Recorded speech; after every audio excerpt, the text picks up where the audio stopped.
My name's Matt Craig. I teach at Minnesota State University Moorhead in the Department of Physics and Astronomy. I'm up in far west Minnesota. If I go 1 mile to the west, I'm in North Dakota. Also with me is Jason Grout, who works at Bloomberg, and Sylvain Corlay. Where do you work? I work in my own company called QuantStack. QuantStack. Yeah. We do have a couple people helping us today. Mark, could you raise your hand? And Paul. So first up, if you could get the latest version of the tutorial notebooks, that would be great. As of like 30 seconds ago? You've got the latest version if, when you open the index, it starts out with 0 introduction up at the top.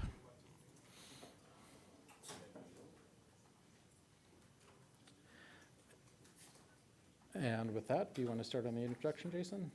Yeah, so this should just be a get pool.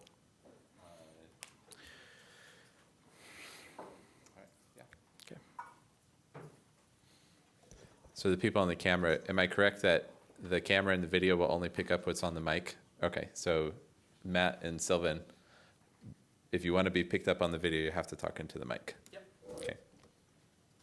All right, so we wanted to start out with the big idea behind widgets. Let me adjust the screen here and turn off the header. The toolbar to give us as much space. Can everyone read the screen? Is it a good size? Okay. So the idea behind the widgets is to make the interactive computation part of the notebook a lot more interactive. And to give you an example, we have many data problems that we work with, many different problems that we work with. And as a very, very simple example, so that we don't have to explain the problem, but can just can concentrate on the workflow. Suppose our problem is to calculate the square of a number. So what we might do originally is to just calculate the square of a number by typing 9 times 9. Or you can imagine, again, substitute in your own problem where you're just doing something just by hand here. And so 9 times 9, great, and you're exploring the data problem, and so you say try another parameter, 10 times 10, and you're trying to understand how the square function behaves, so you do 11 times 11, and you notice that some patterns are emerging and things like that, but at the same time you realize this is getting pretty tedious to type these numbers over and over and over again. So the next thing you do in your workflow is you start automating things by writing functions often. So let's write a function here. We can define a function that prints the square of the number, and then our workflow becomes a little bit easier, a little bit faster, because now we can just do f of 9, 81, f of 10, 100, f of 11, 121. Our workflow is faster than it was before, but it's still kind of annoyingly slow.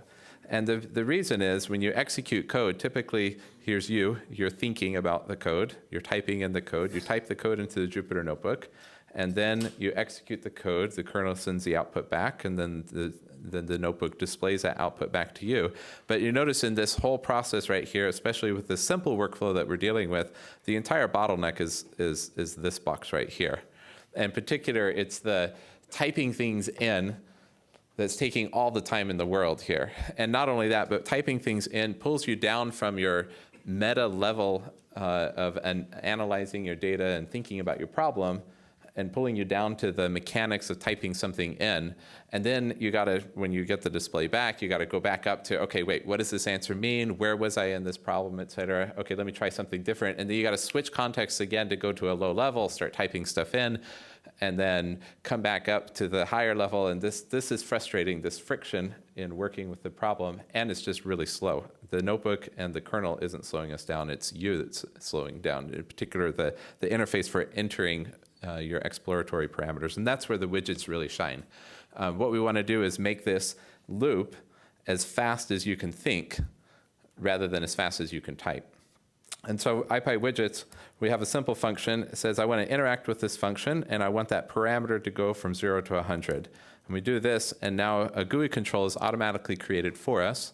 As we change the GUI control, the functions automatically run every time the parameter value changes, and I can very quickly explore this space. There's 81, 100, and I very quickly can explore my problem. And I can really work at this problem, stay at the high level, cognition level, and I can work at this problem as fast as I can think. And that's really the genius, the use case for the ipy widgets. We have many, many different widgets. You can, if it doesn't automatically guess what kind of control is good, you can create a specific control, like a float slider here. Here's a slider that does the floats between, what is this, 5 to 10 with a step of 0.1 with an initial value of 7.5, a little label description off to the left of input. And so we have a lot of control over the types of controls that we're constructing. And in fact, the controls that we're showing here, we have one model for the control, but we can display the control multiple times, and they're linked. These are actually the same controls, just two different views of the same control. We can ask the value on the back end, the kernel side. So here I can take basically input from the user, and I can, from the kernel, from the Python side, ask what that value was. And I can also trigger changes based on what that value is. So anytime the slider changes, I can run whatever Python code I want.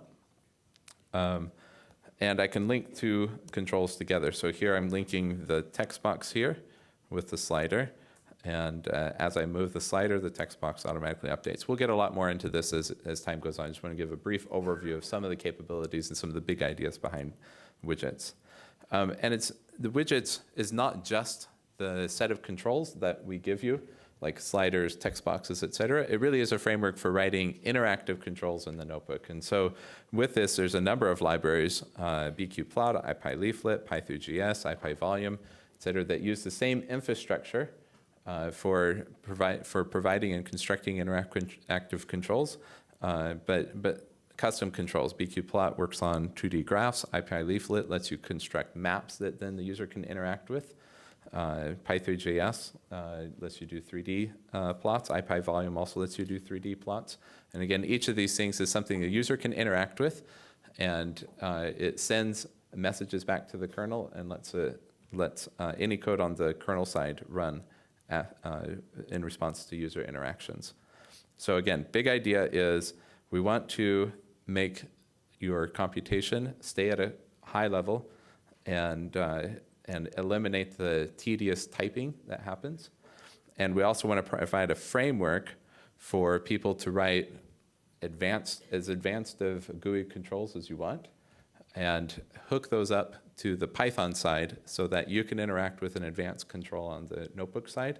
And any interaction on the notebook side is automatically sent over to the Python side where functions can run. You can investigate what the user is doing. You can trigger any sort of action based on user interactions on the front end. Very powerful library.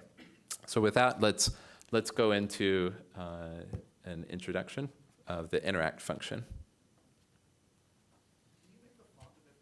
Oh yeah. So what's a good zoom level? That's 110%. Is that? Okay. We want to keep as much screen space. Is that good as well? Iffy? Okay. So 110%. We'll see if we can make that work. Sure.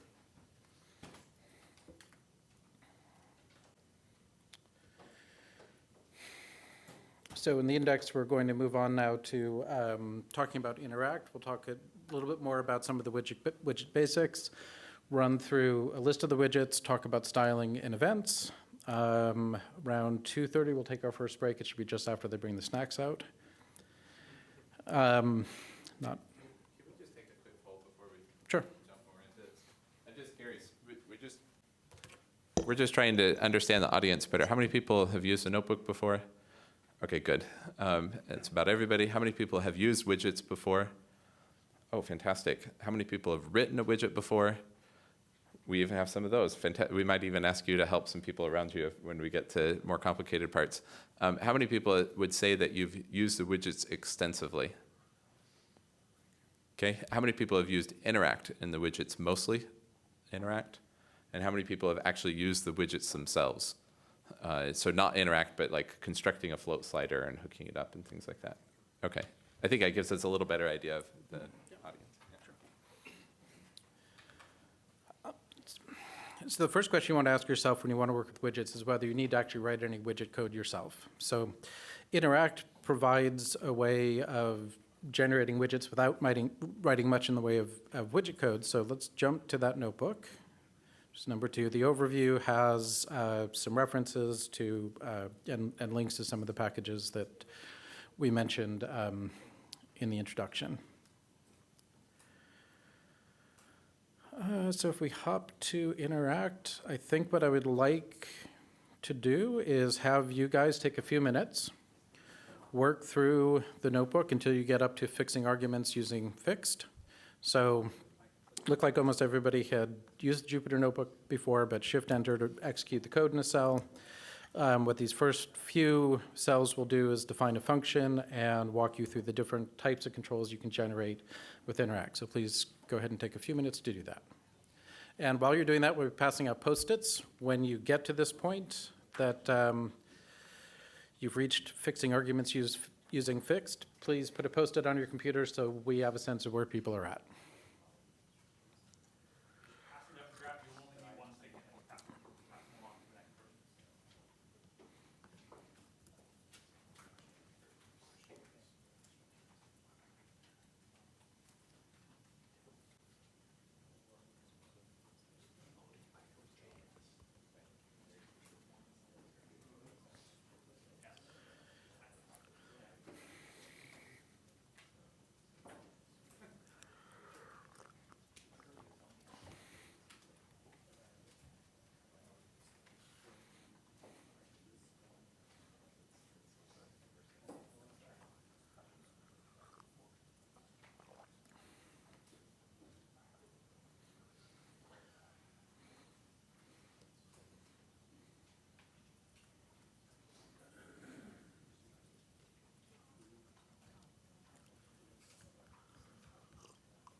So when you get up to this heading, fixing arguments using fixed, please do go ahead and put the Post-it on your computer so we know that you're there.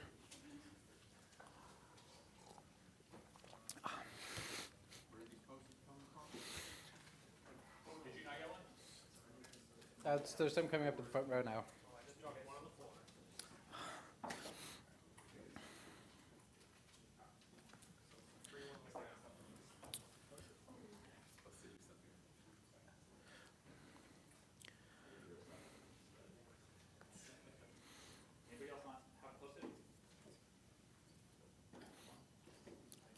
Okay, we're all there. Okay. So as you've seen, the control that's generated is determined by the type of the argument. If you provide a default argument, if you have a function with a couple of variables and you want one of them to have a control generated but the other to be held fixed, use fixed. I'm a teach a cosmology class, and one of the examples where I used Interact, they were fitting models of the cosmological models of the universe to supernova data, and at one stage it would have been nice to have fixed the value of the Hubble constant, for example. What we've been doing so far is really a shorthand for generating the abbreviations. So when you typed x equals 10 as a keyword argument to a function, ipyWidgets under the hood converted that to an integer slider with a minimum of minus the value you entered, maximum 3 times that value, and a step of 1. You can, if you want, and we'll get to this in a moment, provide the slider explicitly. The next notebook we're going to be going, is it the next one? It might be a couple ahead. In a couple notebooks, we're going to be going through a list of all of the widgets. And for your reference, a table of several different ways that you can enter arguments and what type argument is turned into what type of control. So let's go back to working through the notebook through to the end. Let's go up to disabling continuous updates. So again, go ahead, pull down your flag if you got it on there, work to that point, and bring the flag back up. When we get up to that point, I'll see if you have any questions. If anybody has installation issues or whatever. Okay, so we will continue to work on the install problems over the next couple of notebooks that we have. So you've probably noticed as you're trying out the interact sliders that they tend to flicker. Let me jump up a couple here. So why do you get free apples? Oh, good question. So let's scroll back up. The function I defined triples its input value, and so 1 apple becomes 3. I'm a teacher. I like it when people bring me apples, so.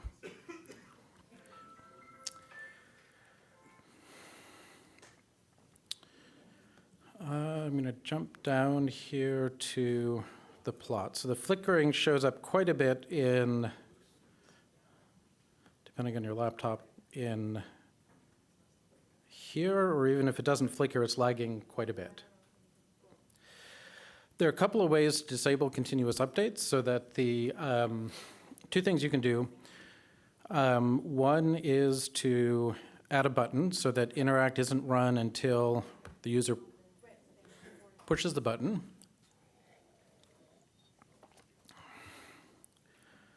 And you can do that either with interact manual or with interactive. The syntax for doing it with interactive is a little bit funny. You have to give as a second argument to interactive a dictionary with that key and value, but has the same effect. You can also, on sliders, set continuous update to false. And if you do that, then nothing happens until you let go of the slider. The upside of that is that it makes the animations in the browser look a little bit smoother. The downside is that if you're using something like this so that somebody can explore how a line changes as you change its slope, it's really nice to have the interactivity. In this specific case, if I was trying to fix things up, I'd probably add a step in the slope so that it's not going through so many changes as I drag the slider. Okay, short exercise here. So just one thing for you to add. One nice thing about working with interactive, which generates a widget object that you're storing in a variable rather than with interact, is that you can modify the widget later in the notebook. And so the task here is to go ahead and modify this interactive plot so that the sliders only update when you let go of them. And I've done one of the sliders for you. Fill in the second. I'll give you about a minute for this. I don't think it's going to take super long.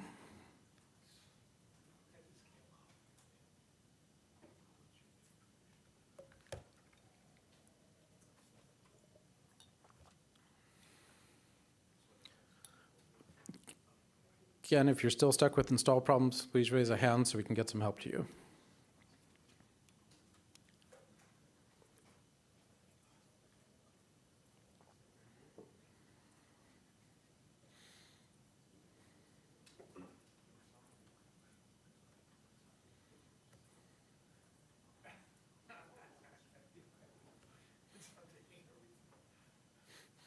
Does anyone have security issues?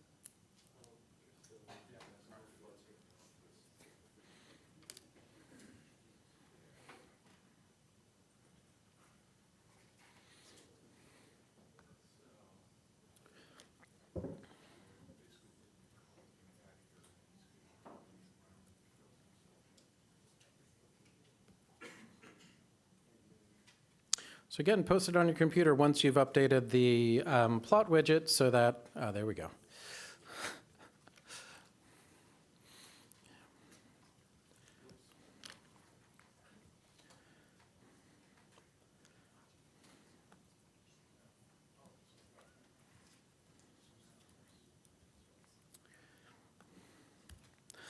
Okay, so the second line is straightforward. We just modify the second widget, which is the second slider, and then the update works as we want. I've got a link here to an example. We're not going to go into the other examples, but there's several other examples of ways to use interactive in the ipyWidgets source repo. Let's move on to Widget Basics.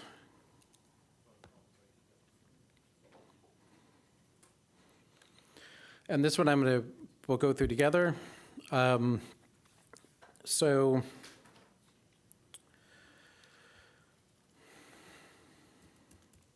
like many other things in the notebook, the widgets have a representation which allows them to be displayed directly in the notebook. There may be times where you don't want to get that display by putting the widget itself as the last line of the cell.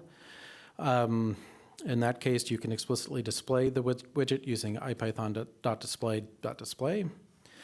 You can display that same widget more than once, and if I drag one of the widgets, the other one changes.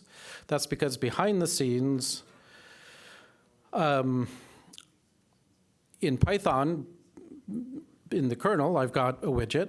In JavaScript, there's also a model of that widget, and anytime I display the widget, I'm generating another view of the same object. Let's get a third one down here, and you can close them with close.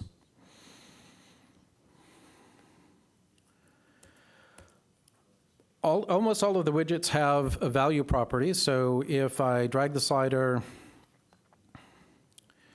and then print the value again, the value is reflected in the variable. I can set the value programmatically also. For each of the widgets, there's a list of the keys. These are the properties that are synced, so that if you set it, it affects the GUI. If you change the GUI, that change is reflected in a property of the widget. There are some differences between the widgets in terms of what properties there are. I will add to the repository later today a table I put together that's for each of the widget classes has a matrix of what properties are included. But almost all of them will have a value. We'll get to an exception in a couple of notebooks. You can set the value of a widget when you initialize it, or you can set it afterwards, as we did in the example above. There's a couple of different ways of linking widgets. You can either link them on the Python side using link or the JavaScript side using JSLink. In this particular example, we're using JSLink, and we'll come back to the difference between those in a little bit. So I update the slider, the text box moves. If I type in the text box, slider moves. And if you've made a link that you then want to break, you can do that. Now they're separate controls again. So this is sort of setting the stage for what we're going to be doing for the next couple of hours, working through the widget list, learning how to take widgets, put them together. We're not going to use interact anymore. And so let's move on to the list of widgets.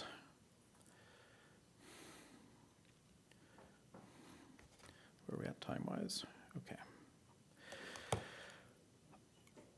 Rather than reading this to you, what I'd like you to do is spend about 10 minutes, run through the list of widgets. If you finish that quickly, there's a couple suggestions for exercises down below. In about 5 or 10 minutes, I'm going to interrupt you. There's a couple things in the middle here that I want to talk about.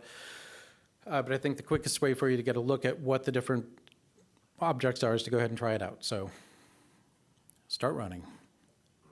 Sure. So the question was about the radio buttons example up here. The description is getting cut off. In the styling notebook that we're going to do next, we're going to talk about that. So by default, the labels have a fixed width so that if you're using relatively short labels, everything will align nicely. But if you want to have a longer label, you can. And there are a couple other questions up there in the back, I think. All right. Other questions? Yep.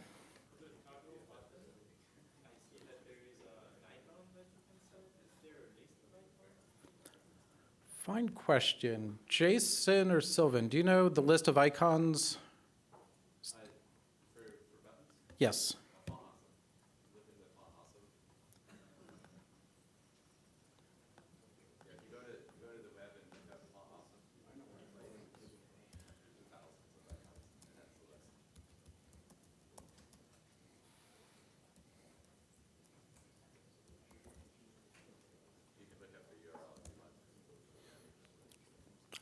I'll get it in later.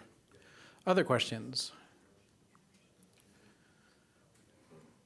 Okay, so I'd like to spend another minute or two on this. It looks like not quite everybody's done yet. If you can do a quick execute through the rest of the cells.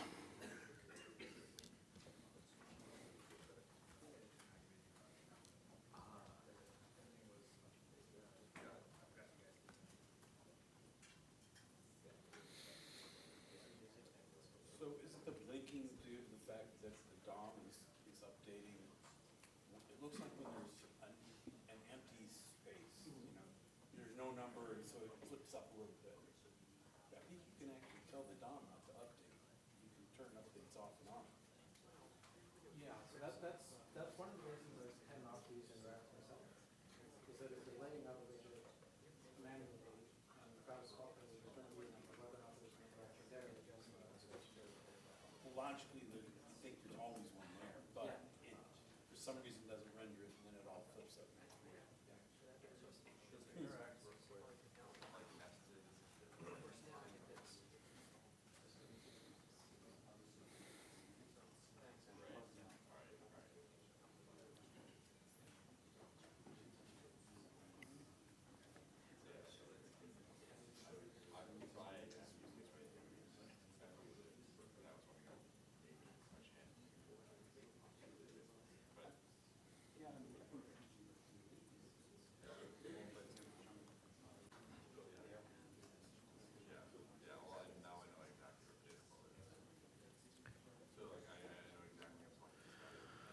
All right, so there are a couple of things I wanted to call your attention to in the widget list here.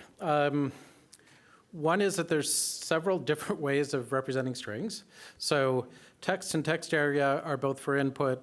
The only difference is how much space you have to type characters. Label was originally intended as a way of writing custom descriptions on controls. So if you have a control whose description is cut off, one way that you can deal with that is to put together a label widget and the control widget.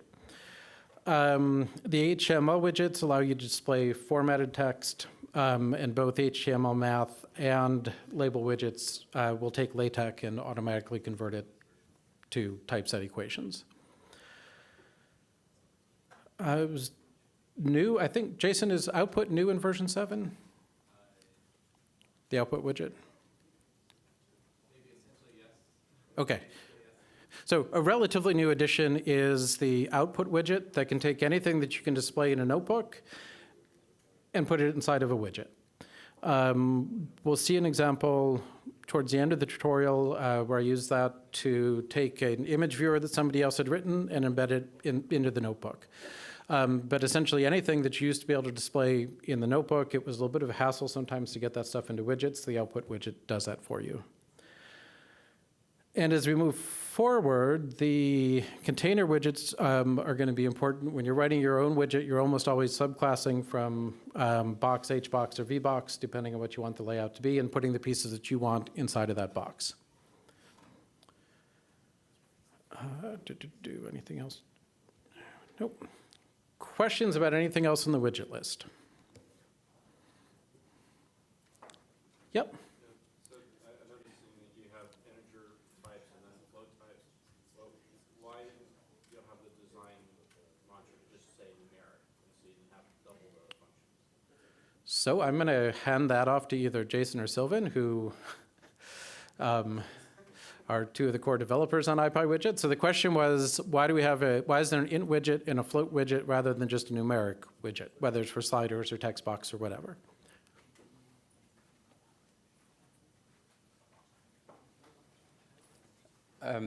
This is actually something that might change pretty soon. So that will have a number widget. There was not a real reason for this. I would say it's mostly historical.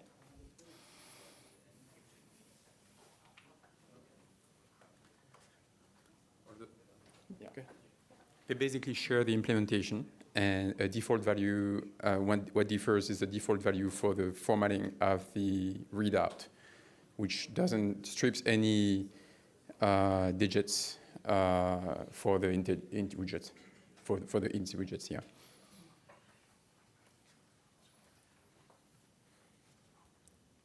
Any other questions? Yep.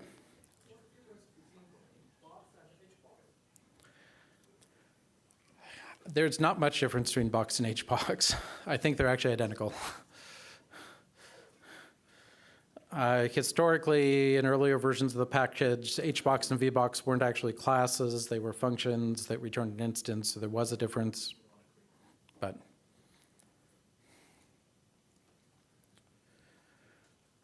okay, next up, sorry, go ahead. I was just curious, why is the color different on the int and float progress bars? You saw mine, the int progress is blue and the float progress is like that teal. Yep, give me a second. So on the progress bars and on some of the other elements, you can set a bar style. So for the light blue one, the bar style is info. For the dark blue one, the bar style hasn't been set. If you look at the int progress, it's got a list of the different styles you can use. Whoops. So if I change it from info to warning, I get yellow instead of light blue. Other questions? Yes. Is there any like enum or variable inside the library that has all these different styles in them, so you can maybe iterate over them or at least someplace to look them up? Yeah. So so Jason or Sylvain, the question is there a list of is there anywhere a list of all of the different styles that are available, and for a particular style like bar style, a list of what the options are?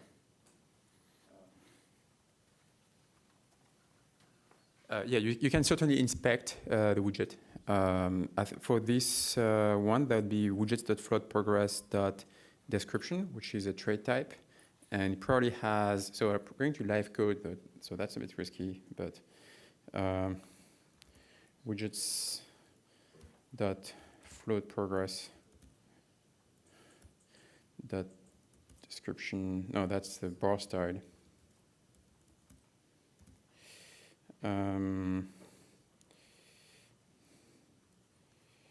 They probably get metadata, I guess. Values. There you go.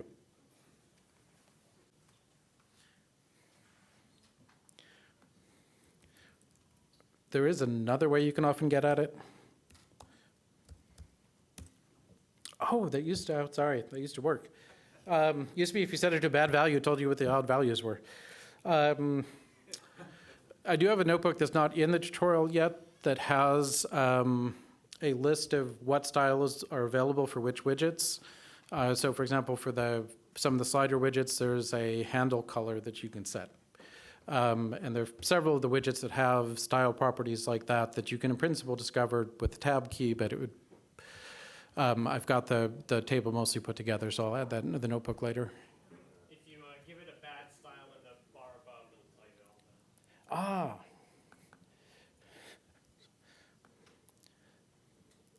I just found out there's no banana style, so I think you should. So I see. So I should make it a string. Moving right along. So we've got a set of exercises here. We're planning to take a break in 10 minutes at 2:30, so you may or may not have time to get through all of these exercises. For each, let me show you one thing. So for each of the exercises, except I think the last one maybe, we do have sample solutions. So if you uncomment the line that has load in it, so it starts at %load, shift enter, it'll replace whatever's already in the cell with our solution. So if you prefer just to load the solutions and see how they work, go ahead and do that. If you're trying it for a while and you get stuck, you can load the solutions, or if you don't have time to get to them and want to come back to it later, you can do that. So let's take about 10 minutes to work on these, and we'll keep coming around and answering your questions.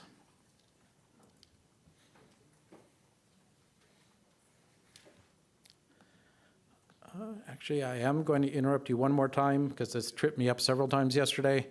After the code is loaded into the cell, you need to run the cell again to make it actually run the code. So.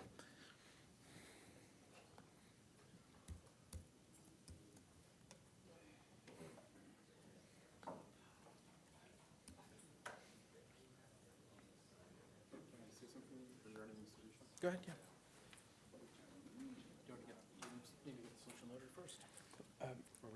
It's just about installation. Or you can. No, go ahead. Multiple people in the room had issues with installation.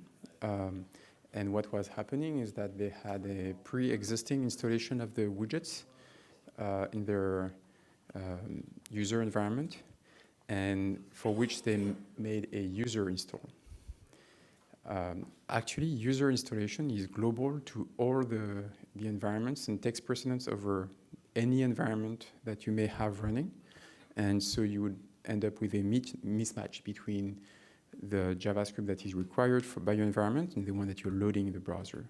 So please never, ever install notebook extensions with -- user or anything. Yeah, user installation is evil. Don't use it. If ever you did, and you're running Linux or any form of Unix, you can check your .local share Jupyter directory into your home directory and delete everything. And that would solve a lot of headaches. A good advice whenever you install notebook extensions or Jupyter Lab extensions in the future is to use the --sys prefix argument to install it into the currently running environment.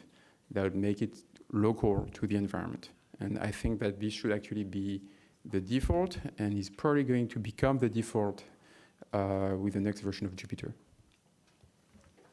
Question on that point. What if we have widgets that are, what if we use Jupyter across multiple environments and we want a consistent set of extensions across a multiple set of environments but not all of them? What's the right way to go about this? Okay, so one thing you could do is do the. Pardon? So the question was, how do I do if I want to have the same set of notebook extensions and widgets extensions installed for multiple environments?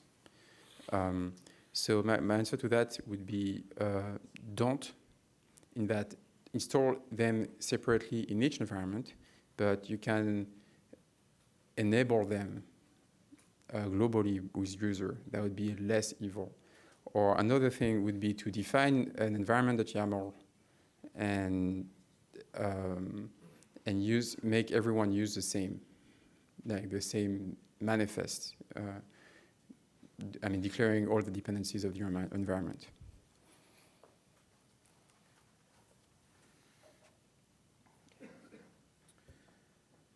Any other questions before we take a quick break? Yep. Can you disable continuous updates with the decorator, or do you have to go through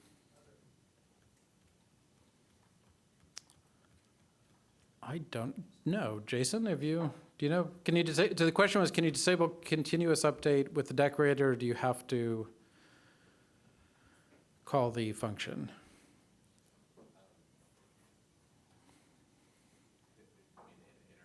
Yeah.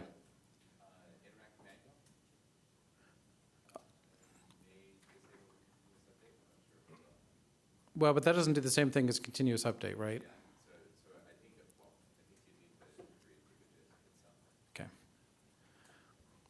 So the answer was no, you can't use the decorator, I think was the answer. Okay, let's take a break for 10 minutes. So it's on my clock, 2:33 right now, so we'll start back up at 2:43.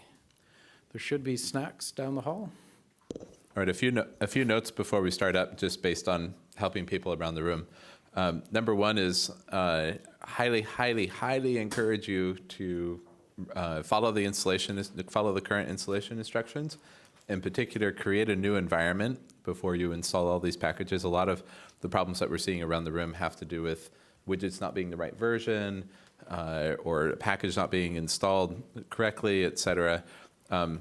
If there's a lot of issues that are coming from just not following the instructions or following an old set of the instructions. So I highly encourage you to follow the instructions to create a new environment and install the pre-release versions of ipyWidgets, et cetera. Another note is you'll want to start your notebook server in the Widgets 2017 environment. The reason for this is that the notebook server is serving up JavaScript that's matched to the ipyWidgets version in the backend. And you want that JavaScript to be the pre-release version of the JavaScript. So start up the notebook server in the Widgets 2017 environment. Question? Yeah, this is a stupid question, but I'll ask it anyway. Suppose you're trying to create a Jupyter notebook for use by, say, a class, okay? And, I mean, it's going to be a hassle to go around and make sure everyone has exactly the same environment installed. Is there a fix for that? So the question was, suppose you're trying to create a notebook for wide distribution, in essence. How do you make sure that we have the right versions of the packages and things? Yeah. So this is this is a very broad question about how do you make sure that your intended audience has the right software installed and everything. You teach in an academic setting. You could probably answer to this. When I was in an academic setting, at the very start of the year, here's our environment, and get everybody set up to a single environment, and then that's the environment we're sticking with the rest of the year. Kind of like what we're doing with this tutorial. We say, here's the set of installation instructions. Use this. That's what we're testing against. Do you have any other comments about distribution? So for me, the question comes down to whether I want them to do it once or more than once. If it's once, beta.mybinder.org, or I think it's .org, will let you set up a cloud-hosted environment. You set up a GitHub repository and with a list of the required packages and have some notebooks in there, and then send users the URL. They go there, they get an environment set up for them. In a class I did last fall where we used widgets quite a bit, I created a Conda environment, uploaded the environment to anaconda.org, and then just had them install the environment from there. And so today was a little bit unusual in that we had a bunch of pre-releases that we needed to get installed. But ideally we would have told you Conda create widgets 2017, and it would have just worked. Yep.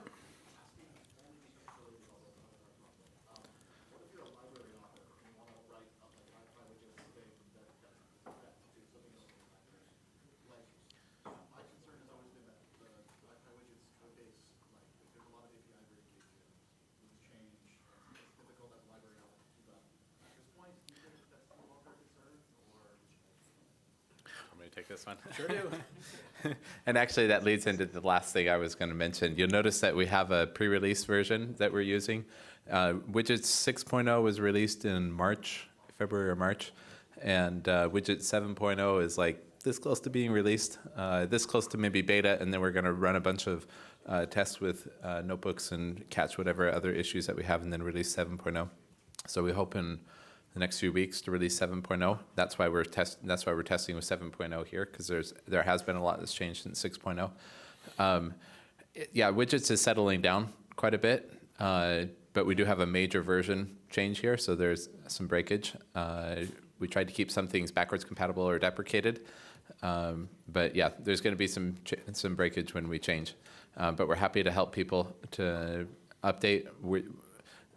We, i.e. the primary authors of ipyWidgets, also maintain several libraries based on ipyWidgets, so we see that pain, and we try to update those libraries like bqplot, pythreejs, et cetera, to give an example to others how to update your libraries.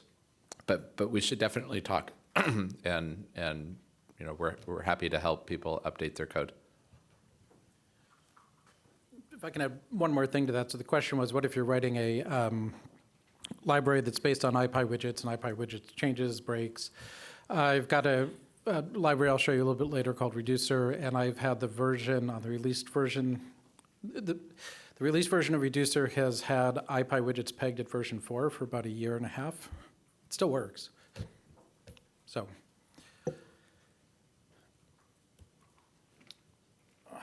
Where were we? We will do. Yeah, so again, raise your hand if you need any help or have any questions or something while Matt's going through this stuff up here. So quick run with a couple points about the exercises. You may already know this, but the way you suppress this output from the notebook, put a semicolon at the end, it goes away. If I remember right, this was fairly straightforward. Yeah. So I got a couple questions about the linking a couple of widgets. So a couple things to point out. One is that while many widgets have a value that you can link, for the 6 or 7 widgets listed here, it's the index that's linked instead. So in each of these, you have a list of choices, essentially, and it's the index in that list that's synced back and forth. There was somebody who's trying an example where they had a multi-select down here, and they wanted to update the choices in the drop-down widget based on what the user had selected in the multi-select. There's not a way to do that just using link. When we talk about widget events in a few minutes, we'll introduce the observe function so that you could set up a callback on the multi-select and then update the options that are in the drop-down using observe. And what do we do for boxes?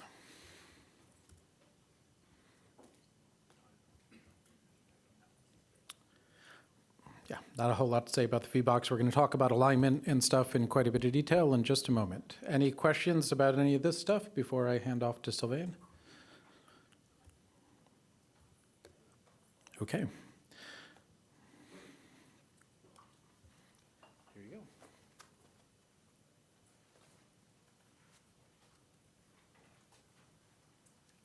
Okay. So this part of the tutorial will address questions of styling and layout of widgets. We have already seen some styling earlier when there was a questions about the progress bar that had 2 different colors, and you could see that there were a number of preset styles that you could use for the progress bar, and that's also the case for a few others. And I'll get to more sophisticated styling later, but I first wanted to talk a bit about layout.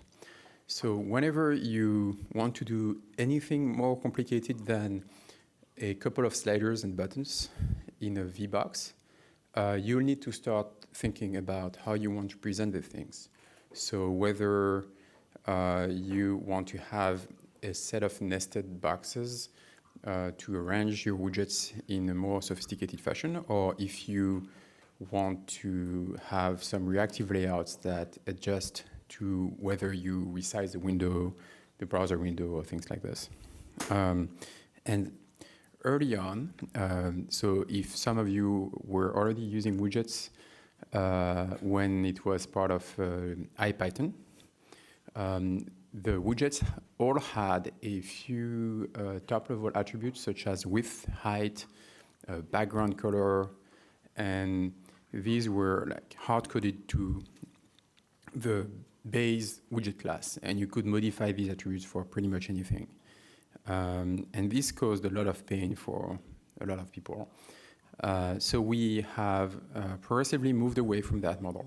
And now every single layout-related attribute is bundled into a layout property, which actually itself is a widget, in that it is an object that is synchronized between the front end and the back end. And what it exposes is a number of CSS properties of the top-level DOM element of the widgets that you are considering. So sizes such as height, width, max height, etc., display, box model, positioning. So every single CSS attribute that relates to layout is exposed through the layout property of your widget. And that is only going to impact the top-level DOM element of your widget in the page, and apply to all the views. So whenever you try to do anything in terms of layout and you have surprises or it doesn't work the way you think, the direction that we would point you to is CSS. Basically, we are not doing layout is very, very difficult. We're inventing a layout mechanism, so we did not do that. We just reused the CSS spec. And there is one small gotcha regarding these attributes that were listed here, is that some of them are actually shorthand CSS properties. For example, in the browser, you have margin top, left, right, and bottom, and we don't expose this. The only one that is being exposed to the layout attribute is margin, and through which you can set everything from be it top, right, bottom, or left. So here's a simple example. If you instantiate a button and display this button in the notebook, I just set the layout attribute to be an instance of layout with a given width and height. And one thing that is pretty handy with the layout attribute is that it can be shared among multiple widgets, right? So that's the first one. If you, is there any question about the layout attribute before I move on?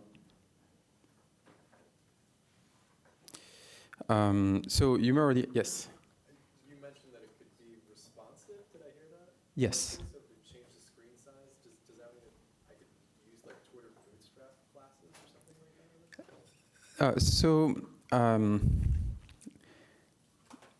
that? You can do responsive layout, and the way you do that is using the Flexbox spec of CSS, which is entirely exposed through all the attributes that I described earlier. So for example, flex flow, flex order, all of these are actually attributes that relate to the Flexbox spec, right? We're not using Bootstrap anymore, and the actual underlying DOM representation of a widget is not part of the API. So if you happen to know, you could maybe hack some things that are not easily done using that by just injecting some CSS in the page, but we don't guarantee that this is going to work with the next version of widgets. Okay. So you may have noticed that many value widgets, so widgets that expose a value, have a description attribute that it can be used to give a quick description of what this widget is about. And the inslider, for example, here that I instantiated in the notebook has a too long description. And that's pretty annoying. So you may want more flexibility to lay out widgets and description. So one way to do this is to not use description attribute and just use two widgets, one being a label and another one being an inslider without a description. And so this is a bit more flexible, and then you can set the width and height. So in a way, the description attribute of a slider is just a shorthand to do like quick things. But if you want more sophisticated layout, I would recommend using multiple widgets. Actually, spoiler alert, so this concerns something that will be addressed later in this tutorial. You can actually do some styling of the description that is part of the slider, for example, using the style attribute, but I'll get to that later. And in this example, you see that the total width of the slider has not changed compared to the top example where the description was truncated. Instead, the too long description is taking the space from the slider. Yes? So if you do make the widget, like if you add layout equals layout and set the width in some order, that is a workaround, is that right? So actually, in the case of the slider, the total width of the slider is set to layout, but it's not going to change the width of the description, right? So since we don't expose an API to change the inner styling and layout of the slider itself, I recommend that you use two widgets, one being the label and the other one being the slider. We only expose properties of the topmost DOM element. And the inner structure of the DOM of each widget implementation is implementation detail, I would say. And what you said is correct. You can set inside the layout here, you can set the width of the entire widget, and that will give you back more slider. Yeah, so for that example here, so I'm just repeating what Jason said for the record. You could instantiate a new slider with layout being a layout and width equal to whatever, 500 pixels. There you go. There you have more space, more room for the layout. Yeah. A quick note on that. The natural width and heights of all the widgets are set so that when you don't touch anything and place them in H boxes and V boxes, they will be nicely aligned. So that, for example, there are long and short widgets, and two buttons in a row are going to take exactly the same space as a slider by default. So when you start changing things manually, you need to take care of that for your layout. So actually, this was the purpose of the next item, which is that a natural width. Most of the core widgets have a natural width that's a multiple of 148 pixels. A natural height of 32 pixels, and the default margin is 2. Yeah, so there you go. So widgets that have a label, a description, actually can also render math equations in their label. So for example, in this slider has an integral sign in the description, and you'll see it rendered with the math jacks. Same for the label value. Right. Any question?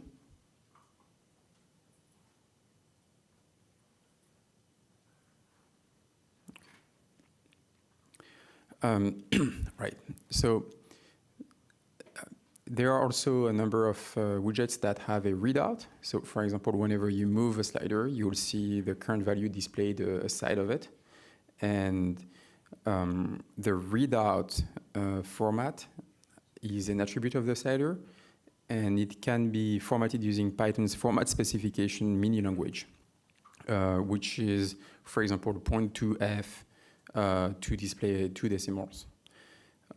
Actually, we are using a JavaScript implementation of that spec that is part of D3 to do this and handle these changes in the front end. So you don't, even if you change it without doing a round trip to the back end in a pure JavaScript setting, you will see it reflected. So now I'm going to get back to to the flexbox layout.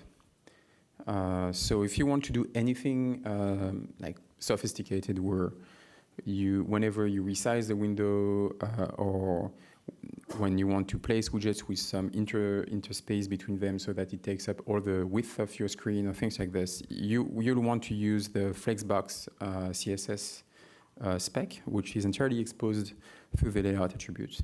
So what I invite you to do is actually go through the specification that is exposed in the few hundred lines of examples about how you position things using the flexbox property, the flexbox spec. And I'm just going to go through a few examples of more sophisticated layouts that you can put together using this. So for example, the first one is just 4 buttons in a V-box, and I stretch the items to the maximum width, and the total box is going to take 50% of the screen, of the available space in the notebook even if I resize the notebook. So I should probably do that. Going to resize the notebook. And again, it's only 50%. Always 50%. So the second example is a use of the flex weight for 3 buttons in a row. And here the rule is that the middle button is always going to be twice as small as the 2 other ones, and the box takes up 50% of the screen of the available width. Now let's make a reactive form. So yeah, this one is just an arrangement of sliders and drop downs and input widgets that make use of the flex properties to be nicely aligned. And here's a more sophisticated example, another one, which is just a carousel, so that the widgets that are in that box are not being resized, and you can scroll horizontally to display them all. And all of this can be done just setting the right values into the layout, to the layout property. So what I recommend to do whenever you're trying to do anything with complex widgets layout is to read up how you would do this in pure CSS and apply this to your widget using the layout property dot whatever CSS property you wanted to set. And you just replace the dashes with underscores in the name of the property, and you're set. And finally, regarding colors, you can set predefined styles for buttons, progress bars, sliders, and a number of widgets, which are going to be styled accordingly to the current environment. These styles actually match the ones of Bootstrap, but we're not using Bootstrap anymore. So for example, if you want to set the button style to be info, it's going to be this. Is this like some sort of autocorrect on your computer? Yeah, I've got text expander writing, so just info, then there you go. So if I set the button style to info, it's going to be displayed as blue.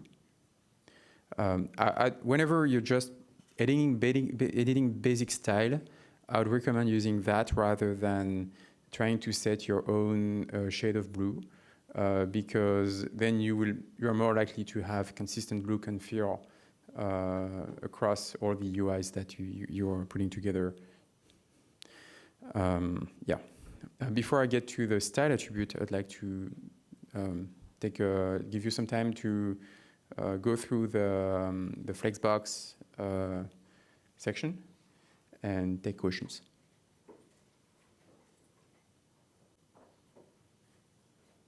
Any question on the layout things. So just a quick poll before I get to the next part. Has anyone who has already built a complex layout with Jupyter widgets for their applications? So yeah, a few hands raised. Okay. So were you aware of that feature, or is it a feature that you had not seen before? Okay. Sorry. So it exists since version 6. Before that, it didn't exist. No. So it's not new in 7. Yeah.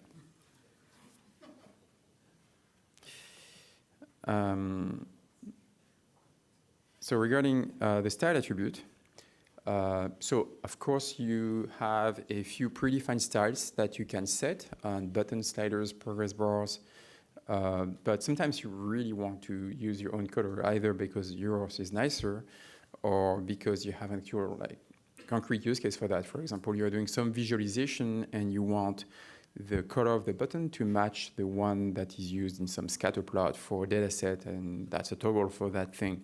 So in a lot of data visualization cases, being able to define a specific color for a button or slider can be very useful and improve the UI that you're building. For that, we have, just like we have bundled all the layout-related CSS attributes into a layout widget, we bundled a number of properties into a style attribute that is available for all widgets. Although, unlike layout, style doesn't directly map to a CSS property. It is a whitelist of properties that we enable and may be named arbitrarily, right? For example, in the case of the slider, we have a handle color property that obviously is not a CSS property, right? So there you go. Here I have a B1 that's styled at button color. The available colors are HTML colors, so I could just do 4, and here I have a gray, or like one of the HTML named colors. And there you go. So if you really want to set colors manually, you can do this on buttons using the style attribute. Obviously, you can get a list of the style attributes for widgets with the keys properties. And these are going to differ among widgets type. So we're not going to propose a handle color property for the style attribute of the button, only for the slider. And so another feature of style and layout is that the layout and style attributes as a whole can be assigned to the style attribute of another widget and shared. So for example, here I define another button with no text, and I set the style of the second button to be the same as the first button. Now if I modify the value,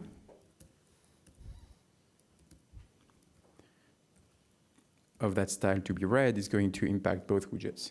So doing defining a number of widgets in a row, assigning a style or layout attribute in bulk is possible just by assigning the same layout property to all of them.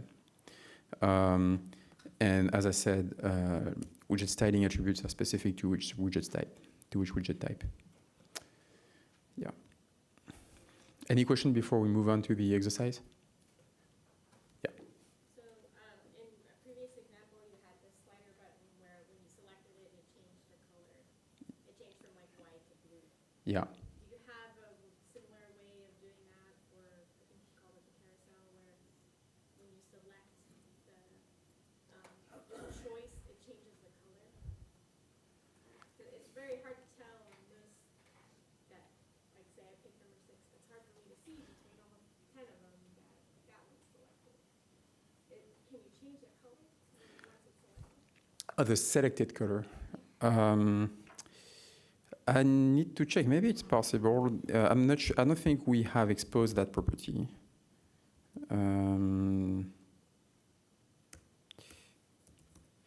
No, we have not, but probably we should. So as I said, it's a whitelist that we are enabling as we go, and so yeah, we should probably do that. You put in a PR or an issue. Yeah. Is there documentation for all these different style attributes?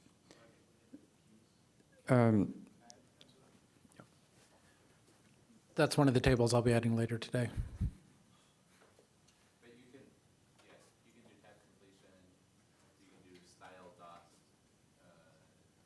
Yeah, so Jason was saying that you can have tab completions because these attributes are actually properties of the style object, right?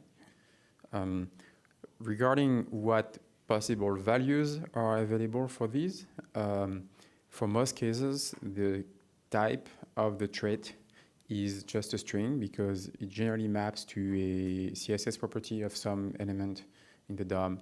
And unless it's some very specific property that for which we have like initial, enumerate, like a few valid values, we don't expose to the Python what are the possible values. So you need to check what's possible with CSS. Yeah, Tom. Can you share style objects between different classes?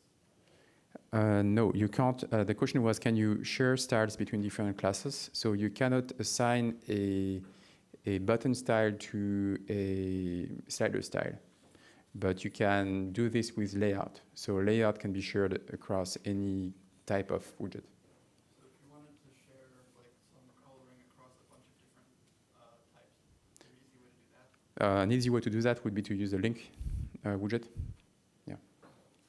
So the question was, how would you share the same color for a number of widgets that are of different types, if I reformulate correctly? And the way to do that would be to use different style attributes and link them together with the link widget that we discussed earlier.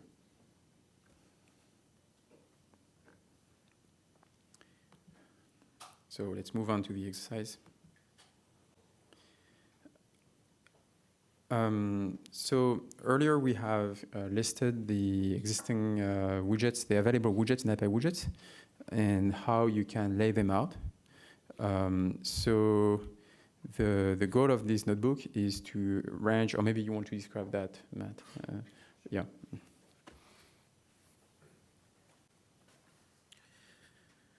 So at the end of the next, by the time we're done discussing widget events, we'll have put together a really bad password generator. Chose that example because it's not domain specific, and will get us some practice with doing some layout and handling widget events in this. And it's just showing what it's going to look like at the end. By the end of this notebook, you should have laid out some of the controls as shown here. The first exercise in here just has you take a widget. Let me run it. That initially displays like this. Change justify content in a line item so that it looks like that instead. I deliberately chose these two because when I'm sitting down laying out widgets, I can never remember which one it is I'm supposed to change for the thing I want to accomplish. So head back to the styling notebook and figure it out. So if you look at this example, I mean the objectives that we have, the widgets are vertically centered, and they are laid out in such a way that you have space around on each side and in between, so horizontally. So maybe we could use the sticker method to know who has finished the exercise.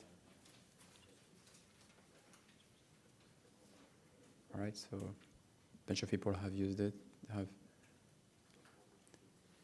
the solution. All right, so if we set the align item to center, now we have things centered vertically in the flex box. And instead of doing a flex start, I'm going, because here we want some margin on the side, I'm going to do space around.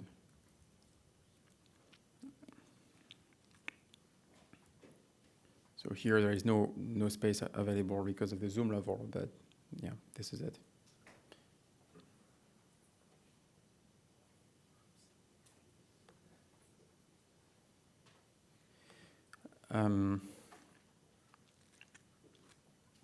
So quick note, most people don't know these, the CSS Flexbox spec by heart, unless they're working on this all day long. So I myself just checked the documentation, and so I would recommend the definitive guide to the Flexbox, which is like linked to in the notebook, but easily found on Google.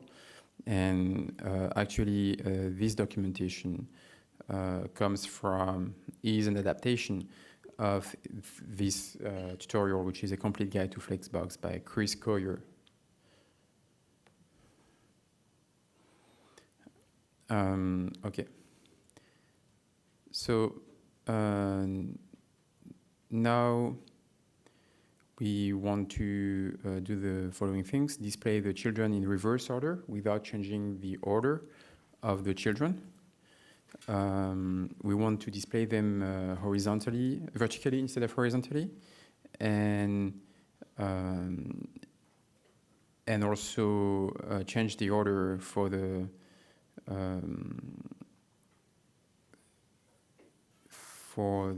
valid button text. So this is a goal that what we want to do, and so if you execute, what you get is an empty box. So you need to set the children and change the layout settings so that it looks like the screenshot that's provided. All right, so if you are lazy, what you can do is uncomment the first line of the code cell and hit Shift-Enter. And this is a magic that is going to replace the content of the cell with the solution of the exercise that was done by Matt. And there you go.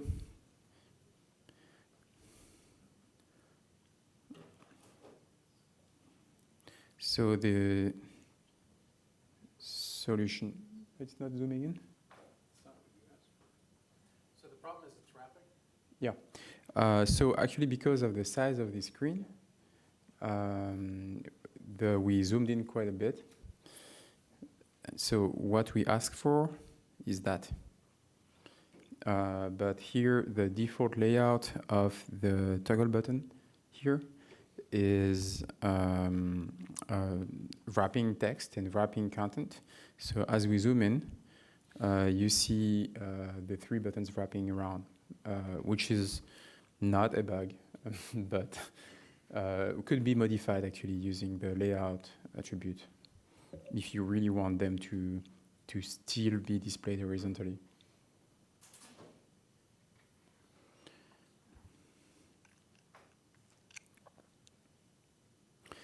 So one way to solve this actually could be to move the description, so type of special character to include, up to have more horizontal space for the toggle buttons. And this is actually the goal of the second exercise. So here the goal is to use a separate label widget for choose special character to include, and so I think I messed up and the solution's already in the cell. okay, so the solution is here. So Matt said that he actually provided the solution in the cell, and I didn't pay attention, but it seems that it is the case. Yeah. So great. One less exercise.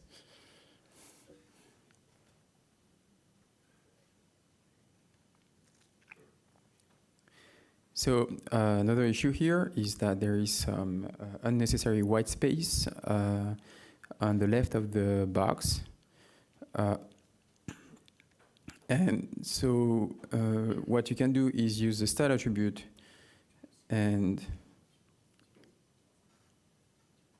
so for the box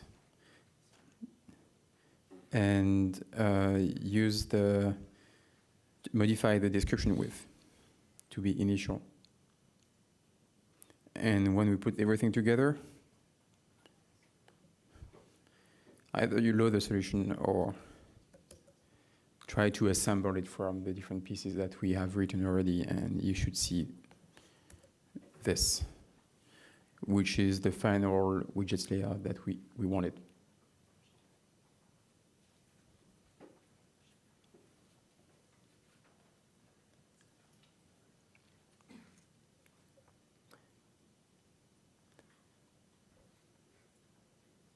Questions? Right, layout is really, really fun. All right, let's move on. Widgets event.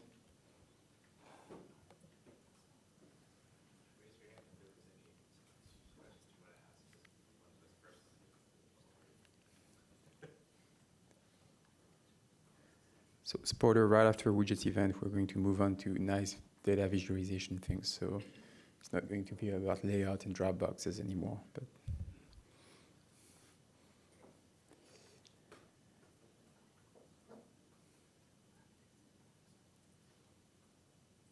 yes. So is it possible to compile layout like with a horizontal layout and then inside that with a vertical layout and two widgets in that and then so on? Yeah, you can actually nest boxes.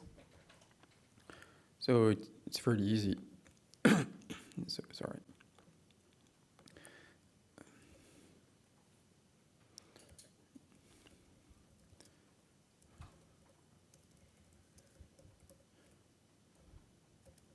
So here I'm just importing VBox, HBox, and button, right? And then I'm going to do a HBox, a vertical box of 2 VBoxes.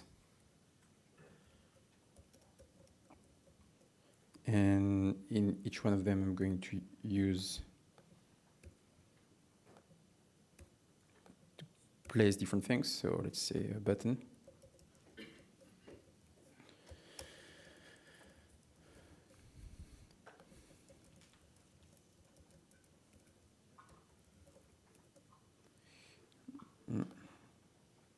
I did an importing slider. There you go. Right.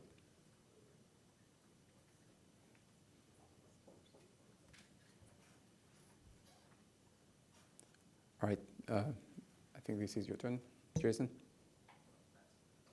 Oh, right. Okay.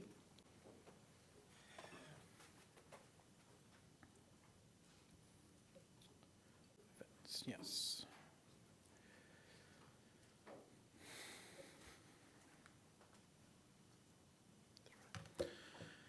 Okay, so I think what we'll do is it'll take us about 10 minutes to go through the events notebook. We'll take a 5-10 minute break because it's going to be our last call for snacks, and then come back. We'll work through some event exercises and the data visualization notebooks. So up at the top here, there's a couple of widget types that have special events associated with them that aren't associated with any other widgets. So button is one example of that. There's a button method called onClick that lets you register a callback function. It's activated when the button's clicked. And so in here, we're creating the button, defining a function that when it's called will just print button clicked, and then registering that function with the onClick method of button. And you can click to your heart's content. One other special event is the onSubmit event for text widget. So it's an event that fires when the user hits enter in the text field. Again, the pattern is you define the function. It's got the same signature as button clicked, so it takes a single argument and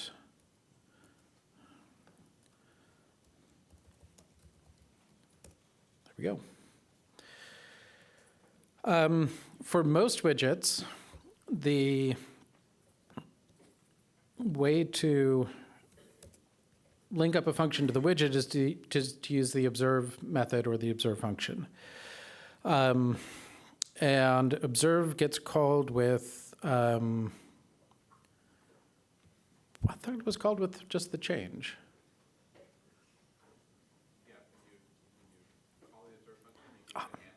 Okay, right. It shows you it's been a while since I've actually read the docs. Yeah.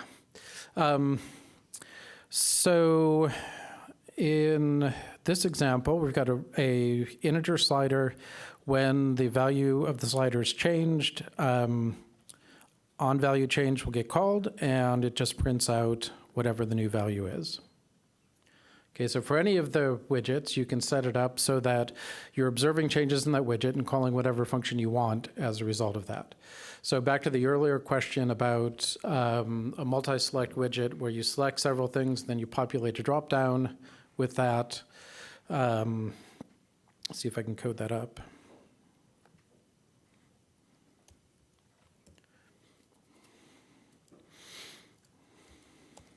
So let's make a drop-down widget.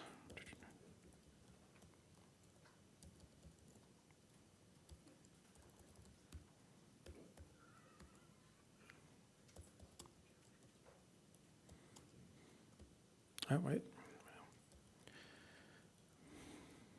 Sorry, the request was a multi-select.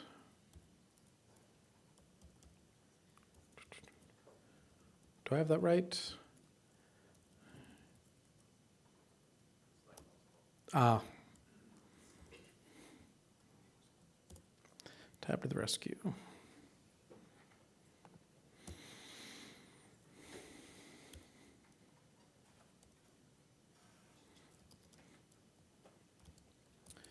so now we'll make the drop down.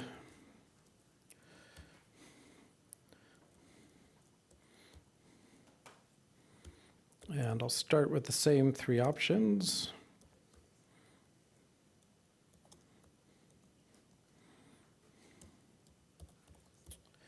Rather than putting these into the box for demonstration purposes, you can display two widgets at the same time like this. So I've got both widgets displayed, and the desire was that if I've selected a couple of things in here, the choices in the drop-down get updated. So let's add the callback to do that.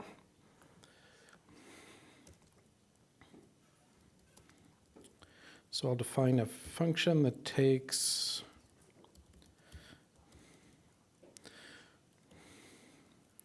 the change as its argument.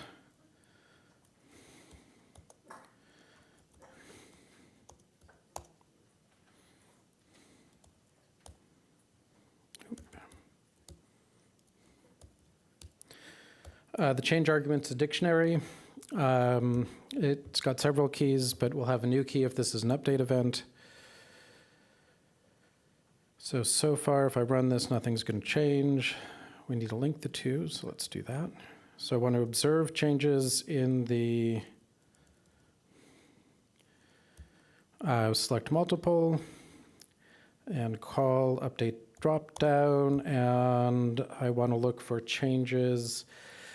I think I can observe value. Let's take a look.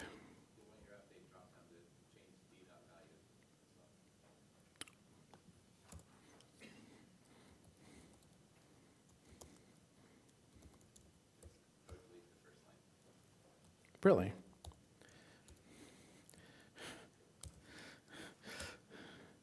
All right, well, let's try this. This is how live coding goes. Uh-oh. Uh-oh.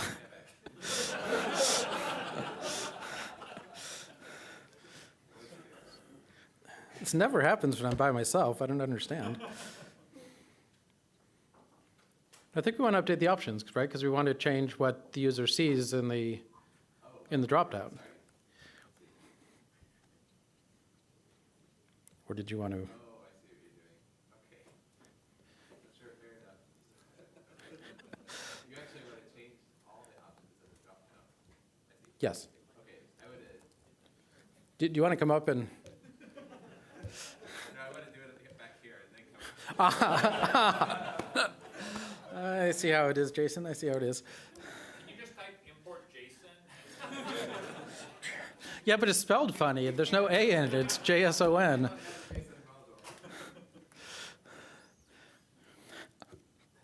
So right now the widget looks good. Let's see what happens when we click it. Yes. Okay. Yes. Yeah. Yep. Yep. Yep. I would have done the same. So I should have maybe told you in advance that there is another division of labor up here is that I don't know JavaScript and never want to know JavaScript.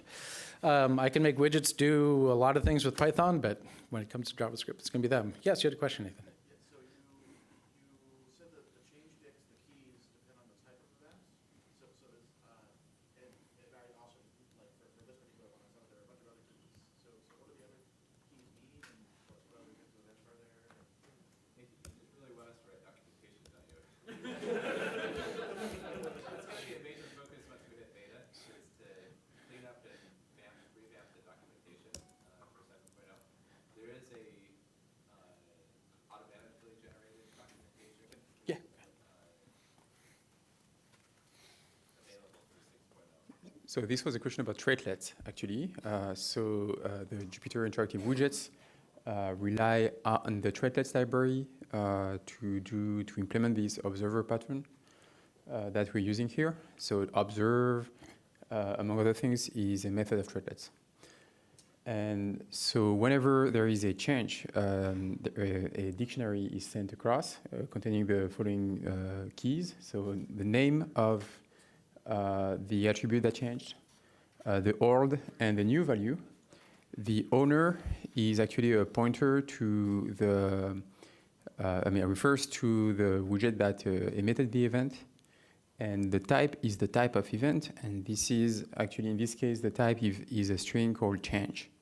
But we actually support like arbitrary types of event that you can listen to and emit. And this is something that we did in preparation for like more atomic transforms that you may do on an attribute that is actually a list. For example, you may say that we changed like the second and the third attribute, the third value of a list, right? So things like this. So why do we need to have the old value? The reason for that is that when you can actually hold all the changes with a context manager, make a bunch of changes, and then when you release the context manager, all the new values are being validated with the validators that we have, of whether the value that you assigned is valid for this type of widgets. And if anything is invalid, we roll back everything to the initial state. And so that rolling back and all is done through like compression of events and all that require knowing the old value. So that's the reason for the presence of each one of these keys. And this is documented in traitlets. You can scroll up. It's documented in the observe handler. Yeah, we're right there. All those attributes. That's what's passed. Yeah, here we're, yeah. What did you say, Jason? I didn't hear. There's the docs. Yeah. The documentation should be observed. But it's not the docs of widgets. It's in the docs of a dependency of widgets called traitlets.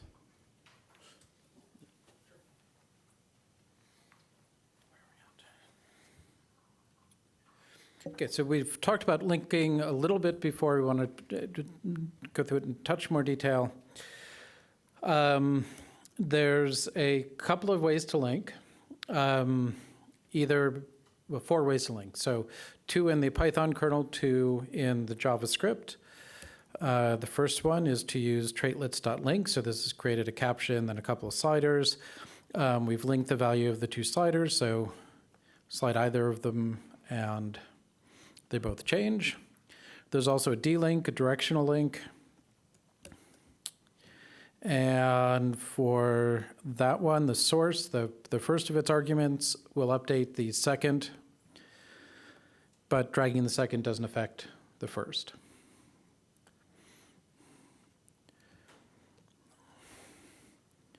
As with the others, you can unlink them, but we'll skip that. Suppose the JavaScript ones don't do a round trip, and the other one, the Python ones do a round trip to the server. Yes, yeah, right. So that's the essential difference is that there was a Widgets or a Jupyter tutorial a couple of years ago, and they showed all of the different pieces of communication going on when you move a slider. So you move a slider in the browser, and JavaScript's talking through some communication system I don't remember, back to a Python kernel, which makes an update in the other slider, then sends a message back out to the front end. The other way of linking is to, I'm going to drop down to this, is to link on the JavaScript side. Oh, it's a question? Yep, go ahead. It's possible just link the two values unidirectionally. For example, I move the first slider, the second slider moves, but when I move the second slider, but the first slider doesn't move. Right, so there's, so your question, is your question whether we can switch which of these two is? Right now, when you move any one of them, the second one just follows, right? Yep. I just move, for example, I move the first one, the second one follows, but when I move the second one, the first one doesn't follow. Yep, let me call out the change a little bit more clearly. So the difference is that in this first case, we used link, traitelets.link. In the second case, we used D-link, which is a directional link. So it only links from the source to the target. And you'll notice when he drags the target on the second example, the first one doesn't move. Right, but when I drag the source, it does update the target.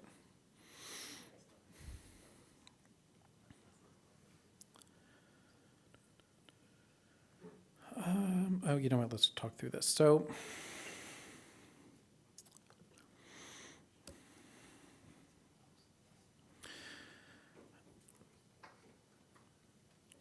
in, whoops, this one, we're demonstrating a, using observe again. So here we have a slider whose changes we're going to observe. And when the sliders change, we're calling this function handle slider change, is checking to see whether the slider value is positive or negative. So it's covering similar territory to what we talked about in the drop-down example a couple minutes ago. And you can see as you slide back and forth, the label's updated. The second way of linking is to link in the JavaScript side. And let me highlight the key line here is that when I'm making the sliders now, instead of linking with link, I'm using JS link, which builds the link in JavaScript. So right now, this doesn't look any different than what we did before. In the browser, what's different is that when I drag slider 1, the browser tells slider 2 to update. The kernel is completely cut out of that. And like with the links in the kernel side, you can link in only one direction. To illustrate the difference between the two, let me, come on, jump over to the documentation. And in the rendered documentation, all of the sliders show up. These are the kernel linked sliders, so they don't work because the server that's serving up this web page doesn't have Python running in the background. The JavaScript link sliders are still linked because the JavaScript is in the browser, and when you drag slider 1, the browser just has to tell slider 2 to move.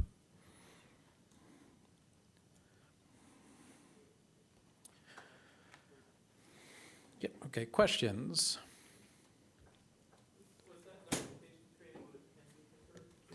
That documentation was created, I think, with the Jupyter plugin for Sphinx. Can one of you talk about that?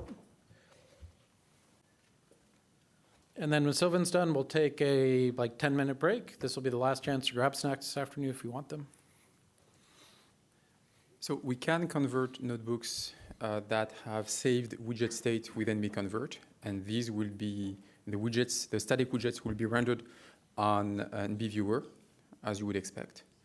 Although in the case of the documentation, we're not using nbconvert. We're using either one of the two following options. One is nbsphinx, that is going to convert a notebook into a valid RST with the right assets for rendering the widgets and also the renderer embedded as in the form of JavaScript. And there is another option which is called the Jupyter Sphinx extension that is able to replace any snippet of code with the right Sphinx directive with the corresponding rendered widget. So you can either use Jupyter Sphinx or nbsphinx, and the two are actually used in the documentation of the widgets themselves. All right, let's start back up.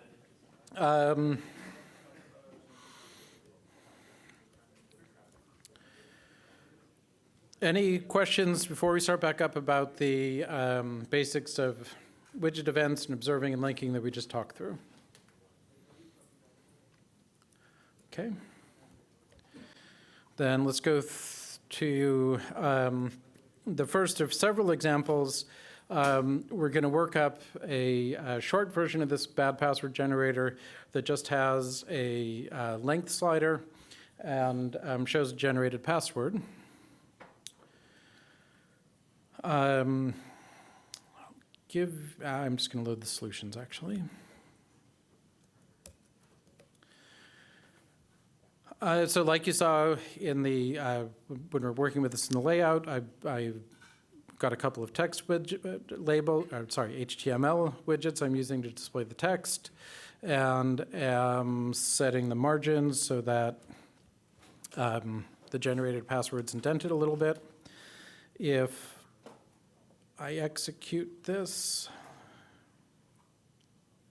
oh, there's a cell at the top. There we go. So at this point, nothing happens, but the interface works. To calculate the password, I've written the routine here that just generates a string of characters. This takes as an argument the change. So in a moment, I'll hook this up to the widget using observe. There are a couple of different ways you can get at the keys. You can do a dictionary style if you want, but you can also use attributes of the change if you prefer. Let's see, there's one line I'd left out here, so why don't you take a moment, see if you can add that in. What we want is a line that will set the value of the password text widget that was defined a couple cells up.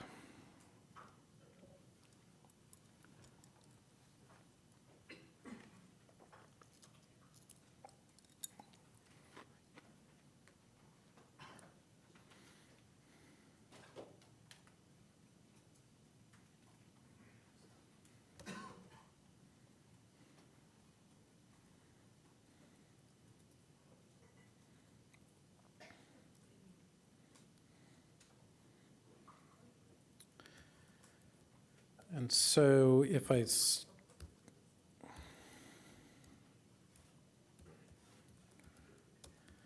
should be all I need to set the value of the password text. It's not going to update when I run this because we haven't registered the callback yet.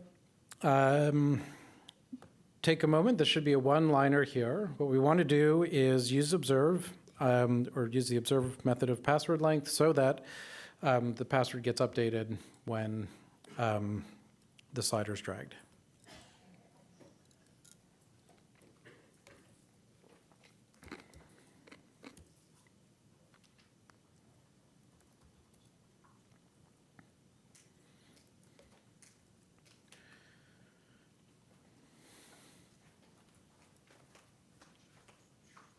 Jason, can you...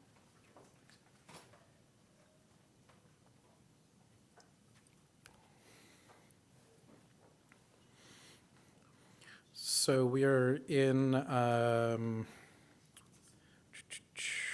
9A.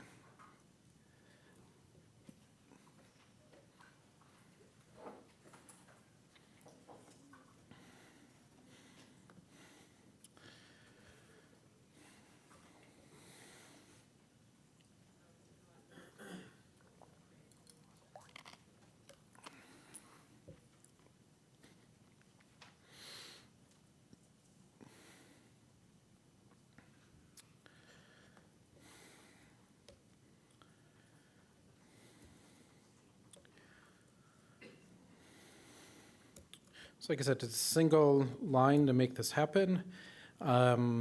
We want to observe when the password length changes, and when it changes, we want to call calculate password, and only watch for changes of the value. Once you run that, and then display the widget again, and drag, we've got a password.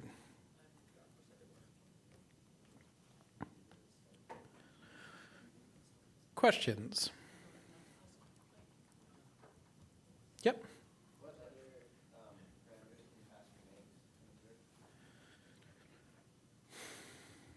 I think you can observe, can you observe any of the keys? Is that?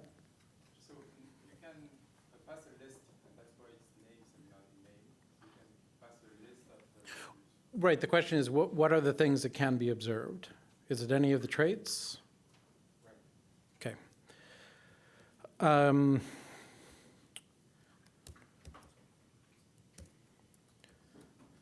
Yeah, so to get the full list,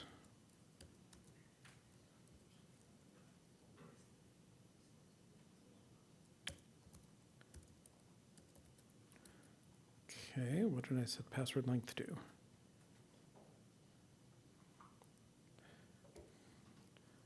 Oh, 2 S's in password. Whew. This will get you a list of the things that you can observe. There's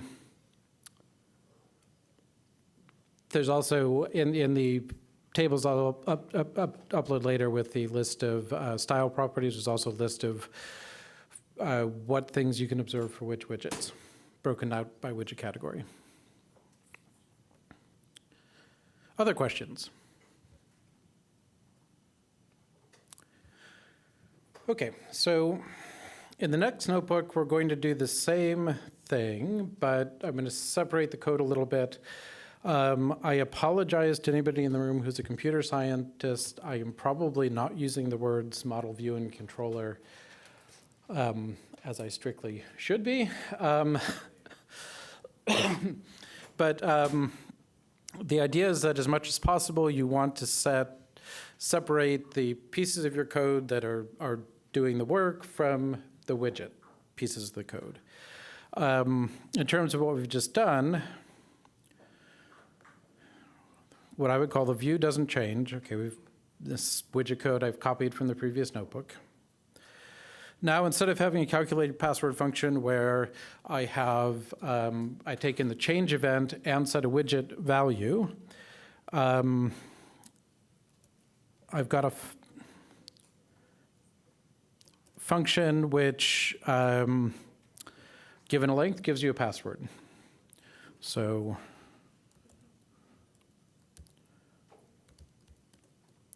seems to work.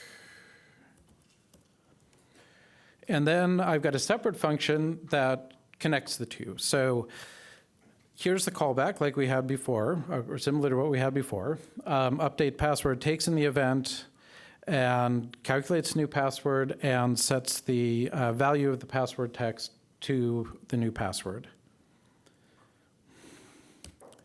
Once I've done that, if I scroll back up,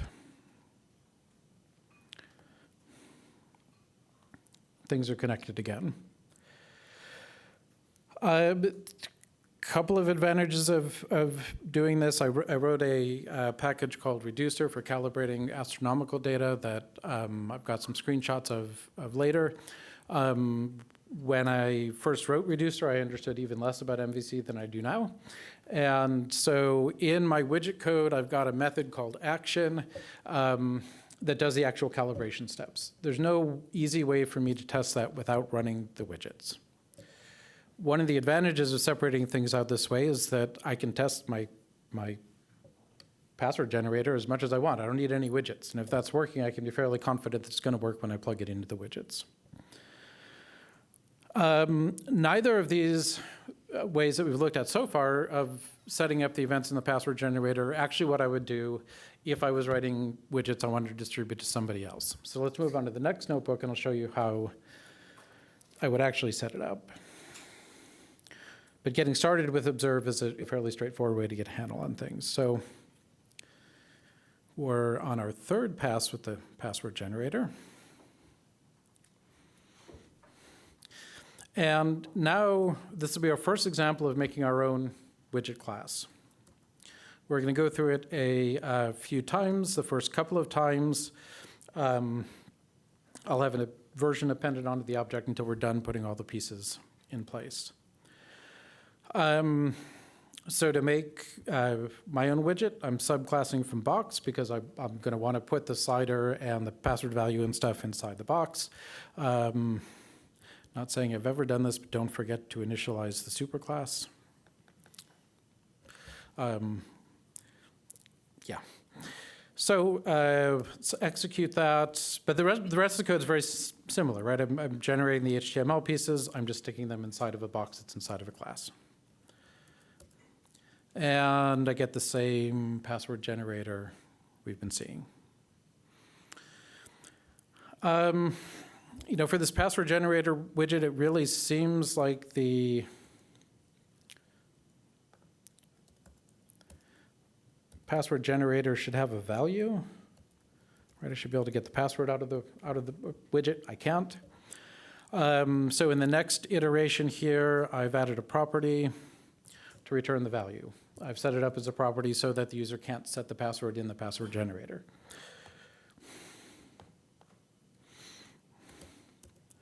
And if we try that out, we've got the same look as before, but now I have a value which, and this error is on purpose, I can't set. So now to connect things together, instead of writing a function and then using observe to connect things, what I'm going to do is write a model class to generate the password. And that model class is going to subclass from has traits in the traitelets package. So what I'm doing is, where we're going with this is, in the class that I'm creating, it's going to have a length traitlet. If I set that length, I've got things set up so the particular method in the class is run. So it behaves sort of like a widget in that if you set the value of a widget, the slider moves or the text updates in the text box. So to make your own widgets-like class, subclass from has traits. You define whatever traits you want your class to have as class attributes. If you look at the traitelets documentation, there's a full list of the available traitelets. And down here is the calculate password code that we had before. It's essentially unchanged. Two things are different. One is that I've added in observe onto calculate password. What I'm observing is changes not in a widget somewhere. I'm observing changes in the length attribute of this password model. And at the end here, I'm printing out the password so we can see if anything's happening when we execute this. So let's create the class, make an instance, and now if I change the length of the password, I get a password out.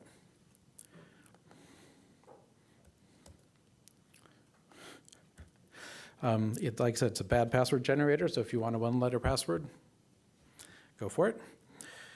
And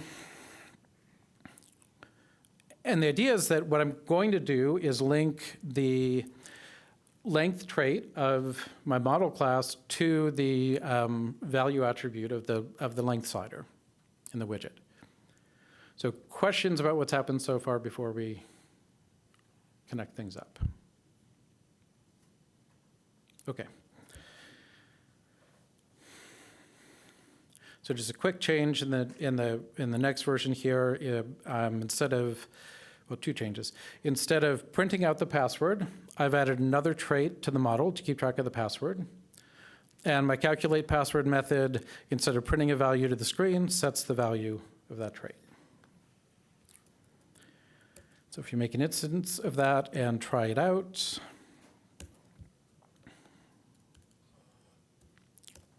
seems to work fine.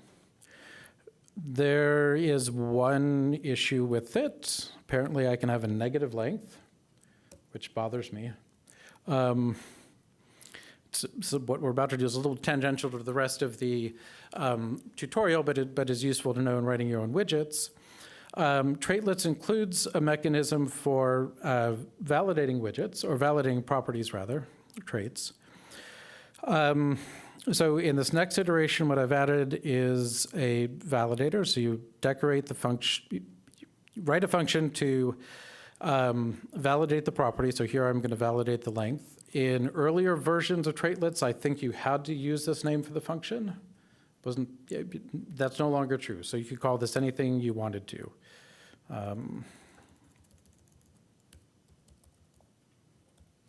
Some names are better than others, but you could call it anything you wanted to. That takes a proposal argument, which is the value that the trait will be changed to. I extract that from the proposal dictionary, kind of like pulling the change out in the handlers we wrote earlier.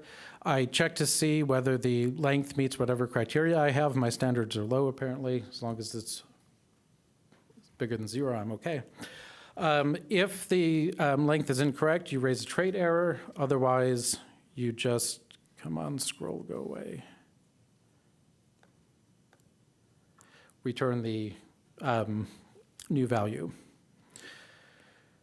So if we run that, and then try setting a negative password, negative length doesn't work.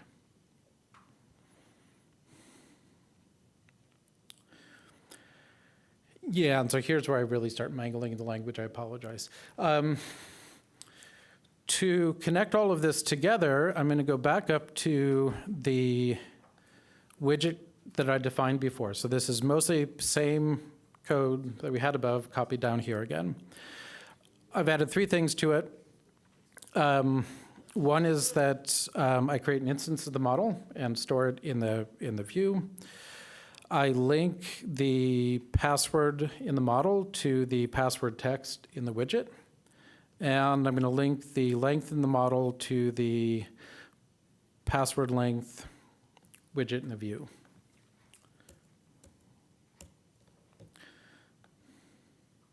Put them together, and there you go.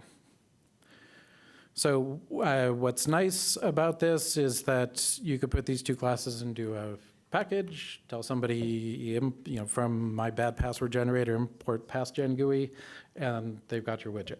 I can embed it just like any other widget. Questions? Yep. Was this approach of subclassing stuff in ipyWidgets or traitlets the actual intended thing that we should do? Or should we have an internal widget that keeps track of the same subclass objects? So the question is whether this is the official way to do it. I think that, do you want to take that? So from the user side, it's worked so far. Yeah, lots of people have been doing that, but no way has been elected as official so far. But seems like a reasonable one to me.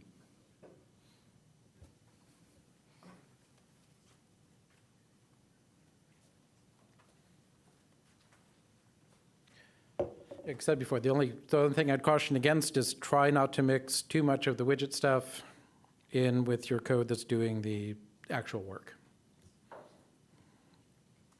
Whoops. Any other questions?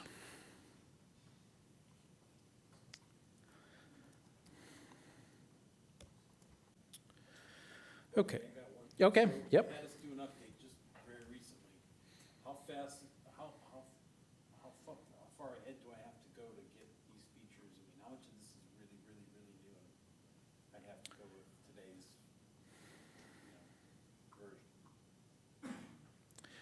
I don't think there's anything, except for some bug fixes, we're dealing, related to labels, for example. So in ipywidget 6, you couldn't set the description width to the initial. You had to make 2 separate widgets. But other than that, everything in here would have worked, certainly with ipywidget 6, and I think with ipywidgets 5. So if I went and got the latest Anaconda, would it just all work? Or? I'd wait maybe 2 weeks. Okay. So it's basically when ipywidget 7 comes out. I've been maintaining, so I wrote reduced, I took, first time at SciPy was 3 years ago, and one of the tutorials I took was the IPython notebook tutorial, and where they introduced widgets. And so I've been maintaining the reducer package since then. It was painful to go from 0 point whatever to 1 point something. It was a little bit irritating to go from 1 to 2 because there were some styling changes. Since then, it really hasn't been that bad. So going from 5 to 6, 6 to 7, there were some styling changes. 6 to 7 is mostly bug fixes and some improvements like the output widget. Okay, so is it possible to take the framing of Jupyter out so that you have something that really looks like an application? Can you go that far with this? That's a Sylvain question. Show me a really, really complicated. So we're going to dive into more complicated visualization using widgets as a framework. And you can also embed interactive widgets in static web pages. So if you have something that you really like, and you can just save the state and deploy it almost as an application. Are you aware of the Binder project? Is this something that you've heard of before? So Binder is a service that provides notebook servers on demand for like a transient usage when you just want to have a quick means to execute a notebook with a given environment and dependencies in the backend. Based on Docker and a number of other technologies. And currently, it's mostly used for sharing notebooks, but it can also be used as a means to provide a kernel for a notebook-less application that was built and authored with the notebook and widgets, and then exported and used in the static web page that just happens to be talking to a kernel for the computation. But as I work with a lot of researchers, and so they come up with these ideas, and some of them you want to get out into a production environment fairly quickly. It'd be really great if you could pick up the notebook and basically take their Python and put this on top of it and provide it to. I'm talking about like people who drill wells and stuff. So Yeah. They're a little technical, but to an end user, you could basically provide them an application based all on Python. So this is definitely where we're going, especially with Binder, and that remove the burden of having to install anything on the computer's machine. You just need to click on the link, and you have everything running for you. So yes, so we're going to get to that, actually, yeah. Do you envision that being kind of like an R Shiny app? Yeah, so we're actually envisioning multiple workflows, and Shiny is one possible way of doing this, in that you would have it's a sort of a sidecar workflow where you mostly work in a console and have one widget area displayed that you can update. And with the new version of the front end coming up called Jupyter Lab, this is a sort of workflow that we will be enabling.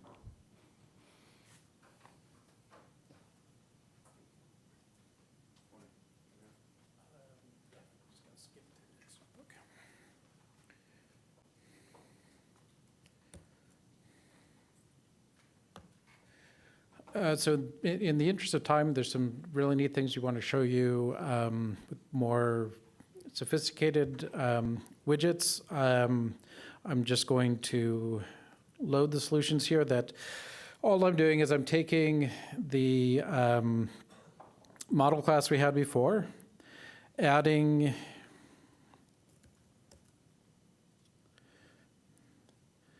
couple new traitlet's, one to keep track of whether the user wants to include numbers. So that was the checkbox we worked on earlier. And one to keep track of which of these three special groups of special characters the user had selected to include in their password. And I've modified observe so that I'm watching for changes in all three of those traits.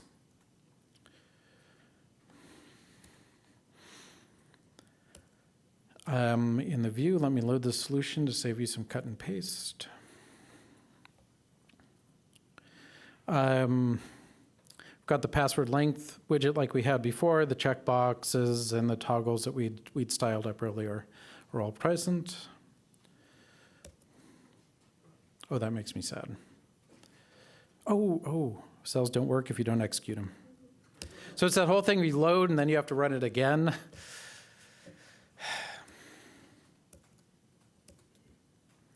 And there you go. So you can change the length, you can change what special characters you have, you can include numbers, and it's just an extension of the same thing. I would make for each one of these things that I want to have affect the password, I add a trait for that in the model. And then in the widget code, I link that model trait to a GUI element.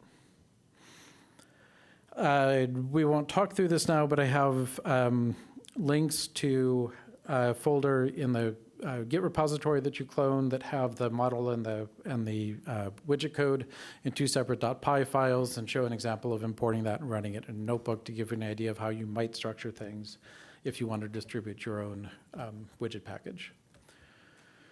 So with that, I think we're going to do questions? Yep. Sorry, did I miss something? I get an error that says passgen GUI object has no attribute _label. Let's see. Double check that all of the cells have executed. Oh, sorry, no, my bad. Okay. Sorry. Other questions? Okay, then we're going to do a quick notebook swap, and you're up with bqplot, I think.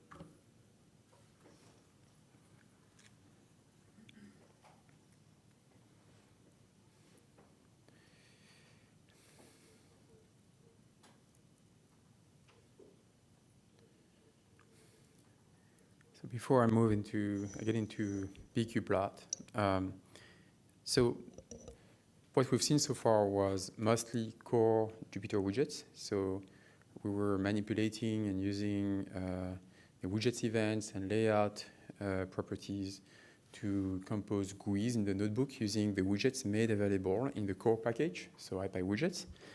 But everything that we've seen actually applies to a much larger collection of widgets that can be much more sophisticated, because more than a collection of widgets, ipyWidgets is actually a framework upon which you can build on both the Python side or the JavaScript side. And from a programmer perspective, what a widget is in the context of Jupyter is mostly a Python object that is synchronized with a counterpart JavaScript object in the front end that may or may not have a visual representation. And whenever you make a change to the Python model, you will see that change reflected in the JavaScript object. And whenever you make a change to the JavaScript object, you will have an event fired on the Python side and the Python object being updated. And whenever you actually have a visual component to it, we are going to use a view object that is the one responsible for handling the changes to the DOM. And a simple slider, a simple widget just like the slider, has all of these components. It has the float slider object in the backend and some model in the front end. Whenever you move the slider visually, a view gets updated in the front end, and the value is reflected by the Python side. Whenever you modify the value of the slider programmatically from the Python side, you will see this reflected in the visual representation and all the views of that model in the front end. And we can use and reuse all of that architecture to build custom widgets that may have much more sophisticated visual representations than just a slider, even though most of the complexity is already there in the case of the slider. Actually, the area where we have made the most changes from 5 to 6 and 6 to 7, that we're for running the version that's coming up, is in how you extend things on the JavaScript side, but it's still, I mean, the changes are still manageable. And the first custom widget library that I wanted to talk about is bqplot. So actually, bqplot is, it's a project that's dear to me because this is the one that brought me to contribute to Jupyter. We really wanted to have a 2D visualization library that would be well integrated with Jupyter at a time when available options did not offer these sort of interactivities. And so that's why we got involved in Jupyter Interactive Widgets and the Jupyter project at large. So bqplot started from the quant team at Bloomberg, and we were just initially doing this for our own usage, and eventually got to open source it. So it's a Jupyter D3JS bridge, Apache licensed, and which provide high-level plotting procedures with a relevant default for common chart types, as well as lower-level descriptions for data visualization that you can compose. Right. So like most of the packages that we're going to show today, bqplot can be installed from Conda with Conda Forge, but normally it should already be installed if you have followed the installation instructions. Just some quick boilerplate and generation of random data. So whenever if you import bqplot.pyplot as PLT, we offer an API that sort of mimics the one of the pyplot API of Matplotlib and allows you to enables a few basic plotting routines, such as plot for line charts, scatter plot for scatter, and histogram, etc. So you have everything that you would expect from a basic 2D plotting libraries. So, but one thing that makes bqplot special, I would say, is that every single item on this figure is actually a separate Jupyter Interactive widget. So for example, in the case of a single line chart, the scale providing the transformation of the X attribute to pixels, or the color scale, or even the things that you put on the chart are going to be independent interactive widgets that you can modify independently or reuse in a different figure. So instead of just coding these high-level routines, you can, using this object model, compose your own plot using the scales and axes, and eventually the figure as the assembling of the marks, which are the things that you put on the chart, the axis, which represents the scales, etc., and some other top-level properties. So this one example here is just showing 2 line charts, 2 lines, and being randomly generated. So now, since line is a widget, if I modify the Y attribute of it, just like when you modify the value of the value attribute of a slider, it gets reflected in the visual representation of the chart. So here, if I just hit Control or Enter, it's not going to scroll, so I can just see this updating visually, right? So the same holds for scatterplot, for example. So here, if I modify X and Y, every time I do this, I'll see my changes reflected visually in the visual representation. And the same holds for scales. So in the bqplot actually has an API that is that exposes the constructs of something called the grammar of graphics, which is pretty much the same object model as ggplot in R. So one key component of that architecture is the notion of scale. And the scale is an object that is responsible for the mapping between data and a visual quantity. So it could be some linear mapping between a numerical data to a number of pixels for a line chart. It could be a categorical mapping between some string and a color. So scales are central to everything, to the entire plotting framework.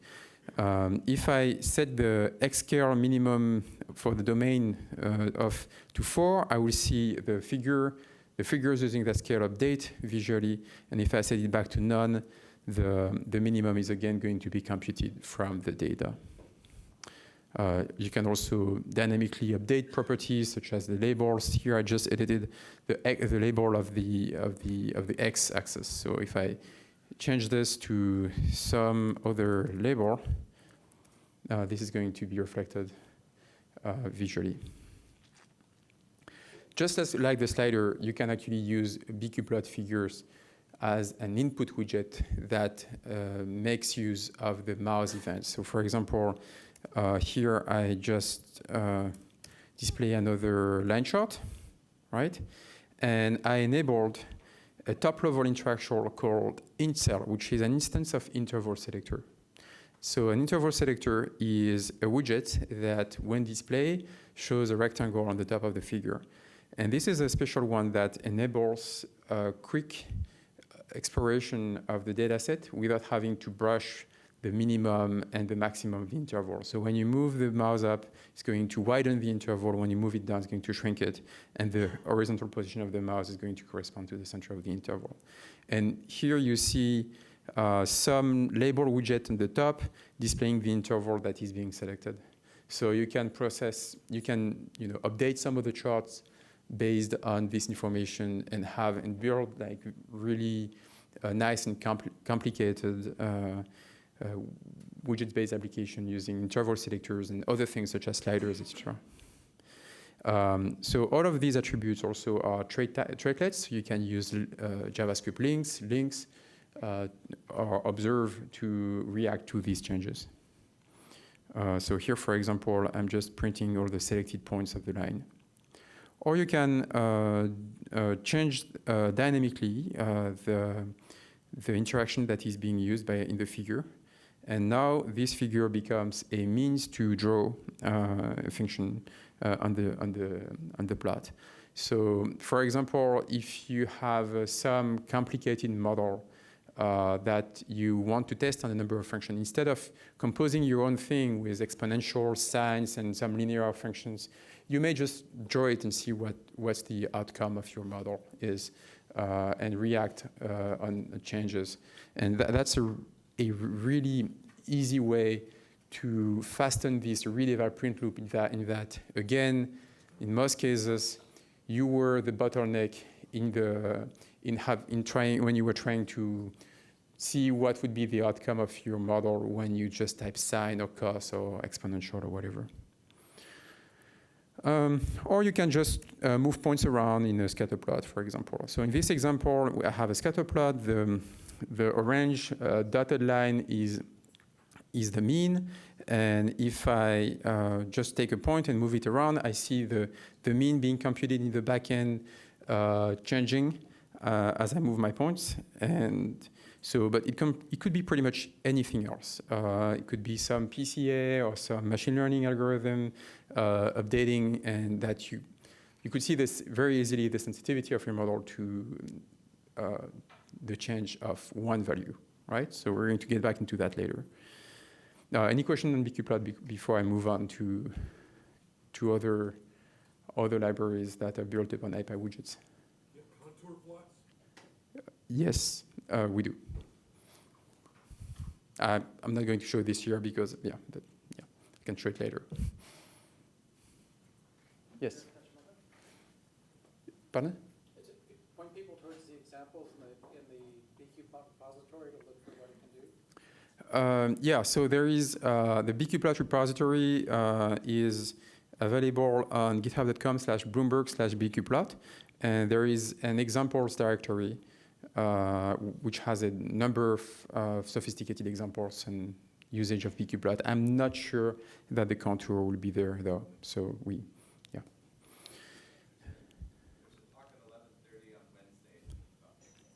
Yeah, so I was going to say that. So there is a bqplot in depth talk on Wednesday by Dhruv Madeka, and I think it's only Dhruv who's doing it, so which will show some more sophisticated usage of bqplot. So another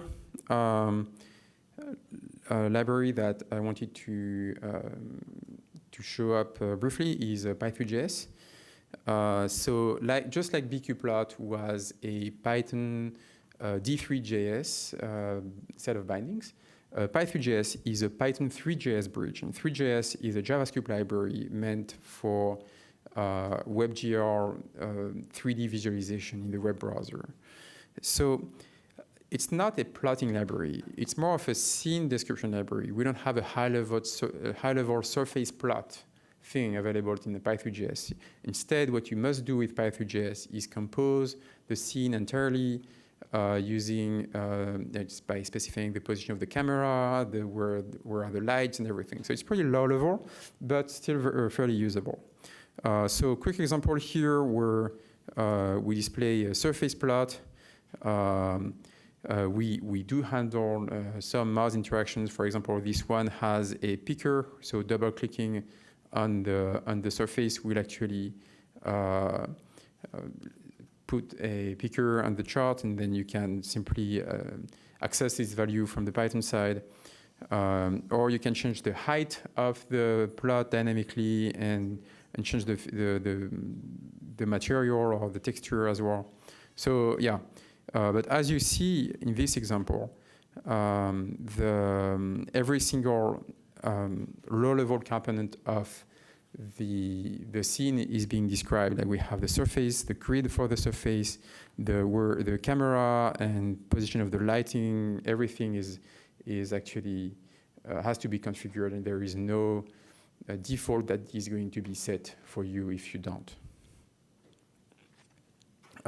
Quick other example that is rather nice. So this is like some parametric surface that we're visualizing. But one interest of pythreejs is that since it's based and built upon ipyWidgets, it's entirely based on traitlets, and you can very easily link trait attributes of pythreejs objects with other widgets from the framework, such as the sliders. So for example, here I have this parametric shape that I was displaying and zooming in and out, and I can make some changes to some of the parameters that compose this parametric surface and see how this would be reflected visually in the pythreejs visualization. So more than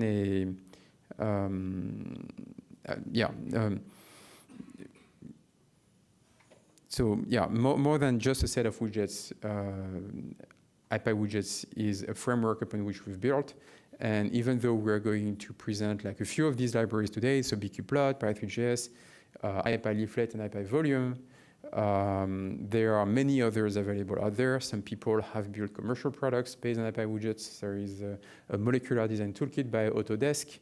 There is also nglview. So there are quite a few other libraries that people have built and that can be quite sophisticated on the top of Jupyter interactive widgets. I should also mention that there is a prototype widget for rendering matplotlib figures called ipympl that enables mouse interactions in matplotlib figures in the notebook. So you can check it out. It's still at a very early stage, but it's already usable.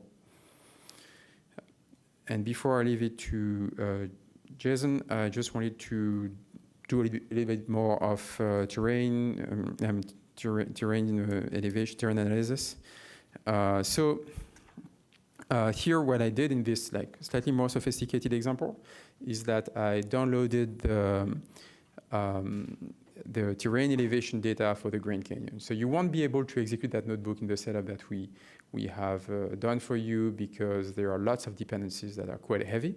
But you can find the more detailed instructions online.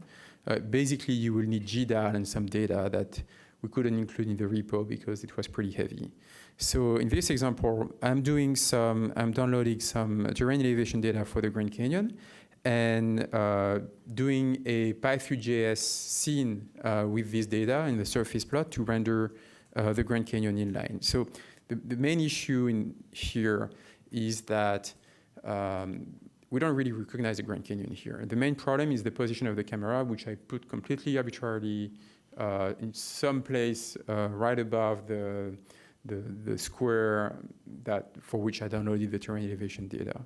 So what I need to do is adjust the position of the camera. So what I can do is say, okay, I have 6 parameters to update the position and in which direction the camera is looking at. And so by just doing this, I can, do a slightly better job at adjusting the values and try to look in the direction that is of interest. But just like in the beginning of the talk when Jason was exploring the behavior of the square function and then typing 10 times 10, then 11 times 11, here the bottleneck in this read eval print look is me adjusting manually the position of the camera, right? So what I could do instead is use sliders, right? And now I have set up 3 sliders for X, Y, Z. If I wanted to also adjust the direction in which I'm looking, I would need other sliders. So yeah, this is quite cumbersome even with sliders, right? So we need something better to move a camera around in a 3D environment, right? And if some of you have played video games at home, you know very well that there are much better ways to move the position of the camera in a 3D environment, right? So what about game controllers, right? So in the core widgets library, there is a widget called controller. So from ipyWidgets import controller, and then you just display it in line. And we see it's actually a text saying connect gamepad and press any button. So I brought my Xbox 360 controller. Actually, I don't own an Xbox. I just bought this for this. So, and I plug it. So I had some bad contact earlier. I hope that this works. Yeah, there you go. And now I have a visual representation of the state of all the axes and buttons of this gamepad inline in the notebook. And actually, this is not using the gamepad support on the server side. This is using the browser gamepad API, so that even if your notebook is running remotely, you can do that and access the values of the gamepad of the user, because this is something that is made available by most modern browsers, right? So now I have this new widget that is an Xbox 360 controller. Actually, I could plug pretty much any game controller in there. I have actually own also a joystick that has like a 20 axis, and it just works perfectly. So here, if I display the axis number 1, you see that it's actually a separate widget, and just like bqplot figures are composed of multiple widgets, the controller widget is actually a collection itself. It's actually a box of lower level widgets, right? So yeah, now it's very easy actually to wire this with the position of the camera, and now I have like almost a 20 lines flight simulator for Jupyter, yeah, which is pretty cool. And I think that this one example is actually a pretty striking one to show that you can do fairly sophisticated things without doing or knowing much more than how to put a few widgets in boxes and using JavaScript links to wire them together, right? So yeah, it's a pretty rewarding experience when you get something together like this.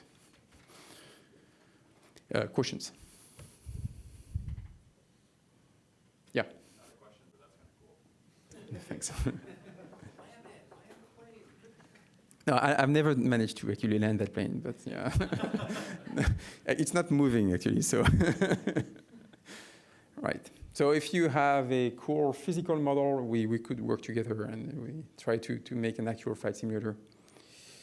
Yeah, and I think that Now that would be Jason's turn. You want to use your computer? Does yours work? I guess so. I think probably should. Yeah, I just want to emphasize something that Sylvain said, and that is, so the widgets has a bunch of controls, like sliders, text boxes, and things like that you can build pretty standard user interfaces with, but it's much more than that.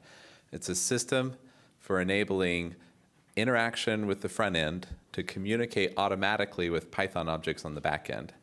And if you're willing to write JavaScript code like the ipyleaflet, or all these libraries that we're showing right now, bqplot, et cetera, if you're willing to write JavaScript code that provides a really sophisticated interaction on the front end, it can automatically transfer those values over to the Python side, and so the user can interact directly with Python objects, essentially.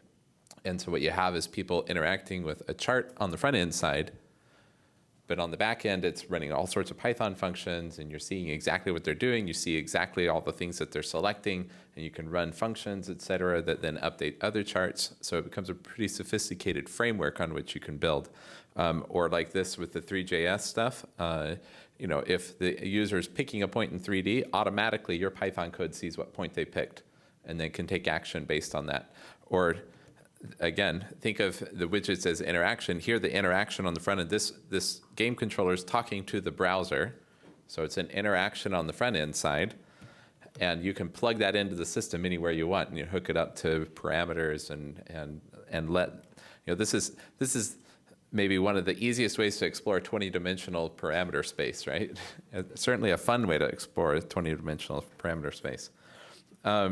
Okay, so two other libraries that, again, took advantage of, let's write some JavaScript code to encapsulate some of these JavaScript libraries to provide some pretty sophisticated interactions. ipyvolume, this is written by Martin Brettels, and it's another take on a 3D graphing library. So here, again, we have 3D graphing. This is a bit higher level than pythreejs. You can see the code is quite a bit less than the pythreejs. It's just more of a plotting API that you would expect, the scatter and a marker, a sphere marker. He built a couple of things in, like stereo and full screen, which I hope I can get out of, yes. And stereo works nicely if you have some of those Google Cardboard VR goggles and things like this. It's really nice. Here's a little more sophisticated example. And in this example, you'll notice that he not only is plotting a quiver plot, so here's our vector field, but he's also created some sliders and hooked them up. So this again illustrates the power of building something that hooks into the ipywidgets ecosystem. All of a sudden, everything can be interconnected on this framework. And so we have a quiver plot, but it's very easy to have a slider that, I clicked too hard and OS X wanted a definition. So it's easy to hook up a slider to a parameter inside of ipyvolume and very easily control different attributes. So you can change the color, and all sorts of stuff. And again, these values can be sent to the back end, and then you can interact with them on the back end however you want, run any function you want, update whatever other computation or run other computations, et cetera. If you can write your sophisticated interaction to build on this framework that everyone's sort of plugging into. Here's another example. And this one is as a plot. He's hooked up to a slider. Okay, so the slider is updating the positions of the dots in this plot. And he's also hooked it up to the play widget, which is another widget provided in ipywidgets, which basically just runs through a set of values with a little bit of time in between each one. So the play widget essentially moves the slider automatically for you, or you can set the play widget to repeat, and then it moves it automatically for you. And as the play widget is changing the value of a parameter, it's going into sort of the ipywidgets framework, and it's triggering changes in the ipyvolume plot. And of course, all of this stuff is hooked up to the back end, so you can check all the interaction that you're doing in the front end is hooked up to the back end, so you can see. Let's see, what did we do here? Change some things. And here again, so what we've done is we've changed some of the colors. And so again, we have a plot that's hooked up to a slider and also hooked up to a play widget. As we press play or as we drag the slider, it's changing the plot. Again, So does the control display when you put that on full screen? No, okay. Oh, yes, good point. Yeah, the full screen is about the plot. So it's a button that's built into his plot, and it's going to make the plot full screen. Separate than that, we could build something, I mean, it's not built yet, but we could build something that would be a widget that would display a whole framework of widgets, or a whole box of widgets. It's not built yet, but you could build a widget that would do that, that would full screen the entire UI. Oh, really? Okay. Okay, so that's ipyvolume. Martin Brettles is an amazingly productive person with this. And I think the last major library that we want to show is ipyleaflet. So ipyleaflet takes the leaflet JavaScript library and makes it an interactive widget as well. So here I'm displaying a map, a small map of, looks like, well, we can zoom out here. Or, again, we can hook this up to the system, the ipywidget system, and make a slider that actually does the zooming in and out. So it looks like we're on the East Coast here, that we zoom in, and there we are. We can change things about the plot. So here I removed the tiles and added the tiles. I can inquire stuff. So again, this is running on the Python side. I'm inquiring about the state of the control on the front end. Where the center is, where the zoom is, the bounds, et cetera. And as these change, I can then trigger computations on the Python side. I can add markers and all sorts of things. So here I'm adding a marker to the map. So m plus equals mark. And here, let's display the map again. There's the mark. I can make a slider that controls a property of the mark. Here's the opacity. Again, this is hooking up a standard ipywidget slider to one of the attributes of the chart. And then I can vary the value. I can make it visible or not. I can overlay things. Here I overlaid a random image. Here's the map again, or I can remove that image, et cetera. So there's quite a bit of sophisticated interactions you can do with the chart, either programmatically or the user can do, and then you can hook into computations based on those user interactions.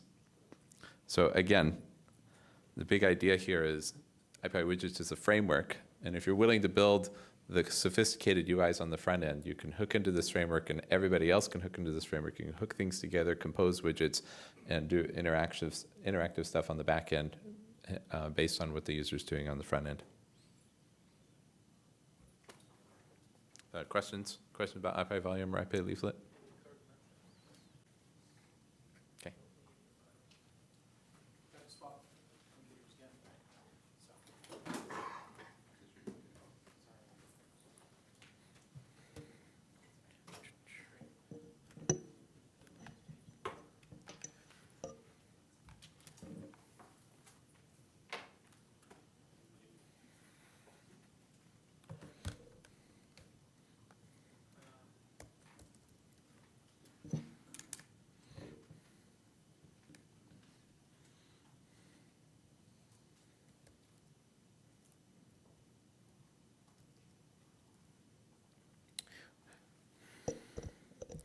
So I'm not saying this actually happened, but there may have been a Git collision right not long before we started here. And so my version of this notebook is not your version of this notebook. My background is I do observational astronomy research, and I'm working with undergraduates all the time. And so when I first learned about widgets, they were very attractive as a way to present professional level Python-based astronomy reduction or analysis tools to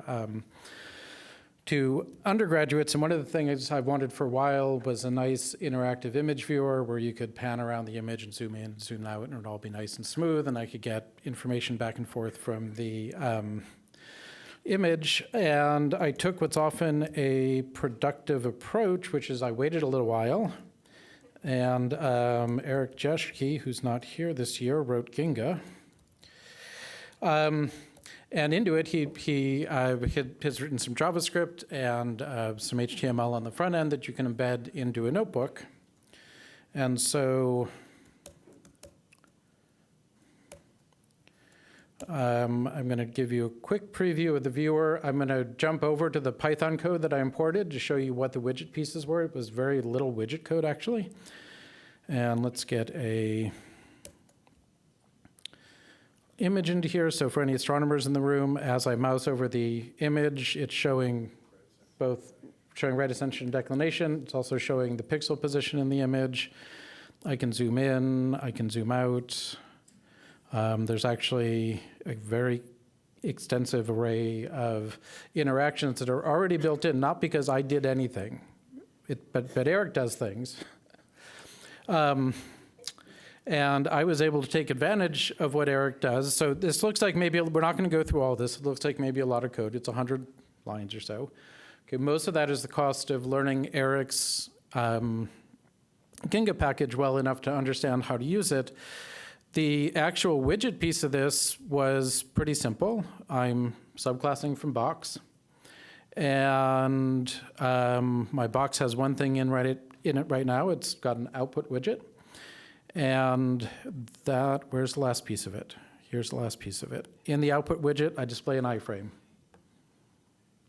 So putting this into the widget framework that Jason was talking about doesn't necessarily take that much effort. There's a lot I still want to do with this in terms of being able to measure the brightness of individual stars, that sort of thing. But one thing nice about plugging into this architecture is that, luckily I had a screenshot of Reducer, so we're going to watch that. This Reducer, what? Oh, much better. So Reducer's got a couple things. Okay, good, we're going to see what I got wanted here. And I've included the link because there's a couple of interesting widgets in here. So there's a hierarchical set of nested accordions that let you navigate through a set of images according to image properties. So the sidebar is all programmatically generated on the fly. That's what I'm going to plug the image display widget into because that looks miserable. And I want something that looks nicer.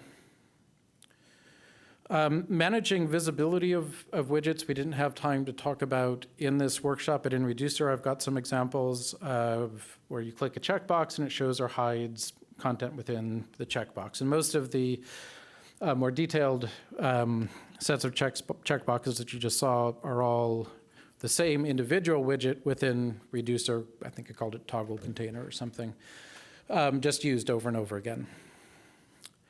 And one last shot, and then we'll move to the last notebook. So other thing I want to do with the image viewer is measure the properties of stars in the viewer. All I've got here is a couple of drop-downs so that the user can select the how they want to identify sources in the image, how they want to perform the photometry in the image, and it happens. I'm going to replace what was the Matplotlib notebook backend probably with this image viewer widget, or maybe with ipympl.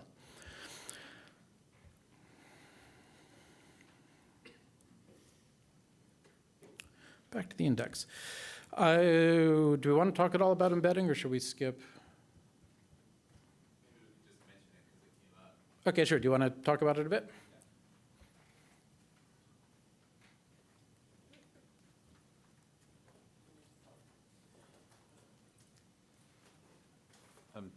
This came up a little bit earlier, so we'll just mention what has been working, what's currently broken, but what we're in the process of fixing, like in the next day or two.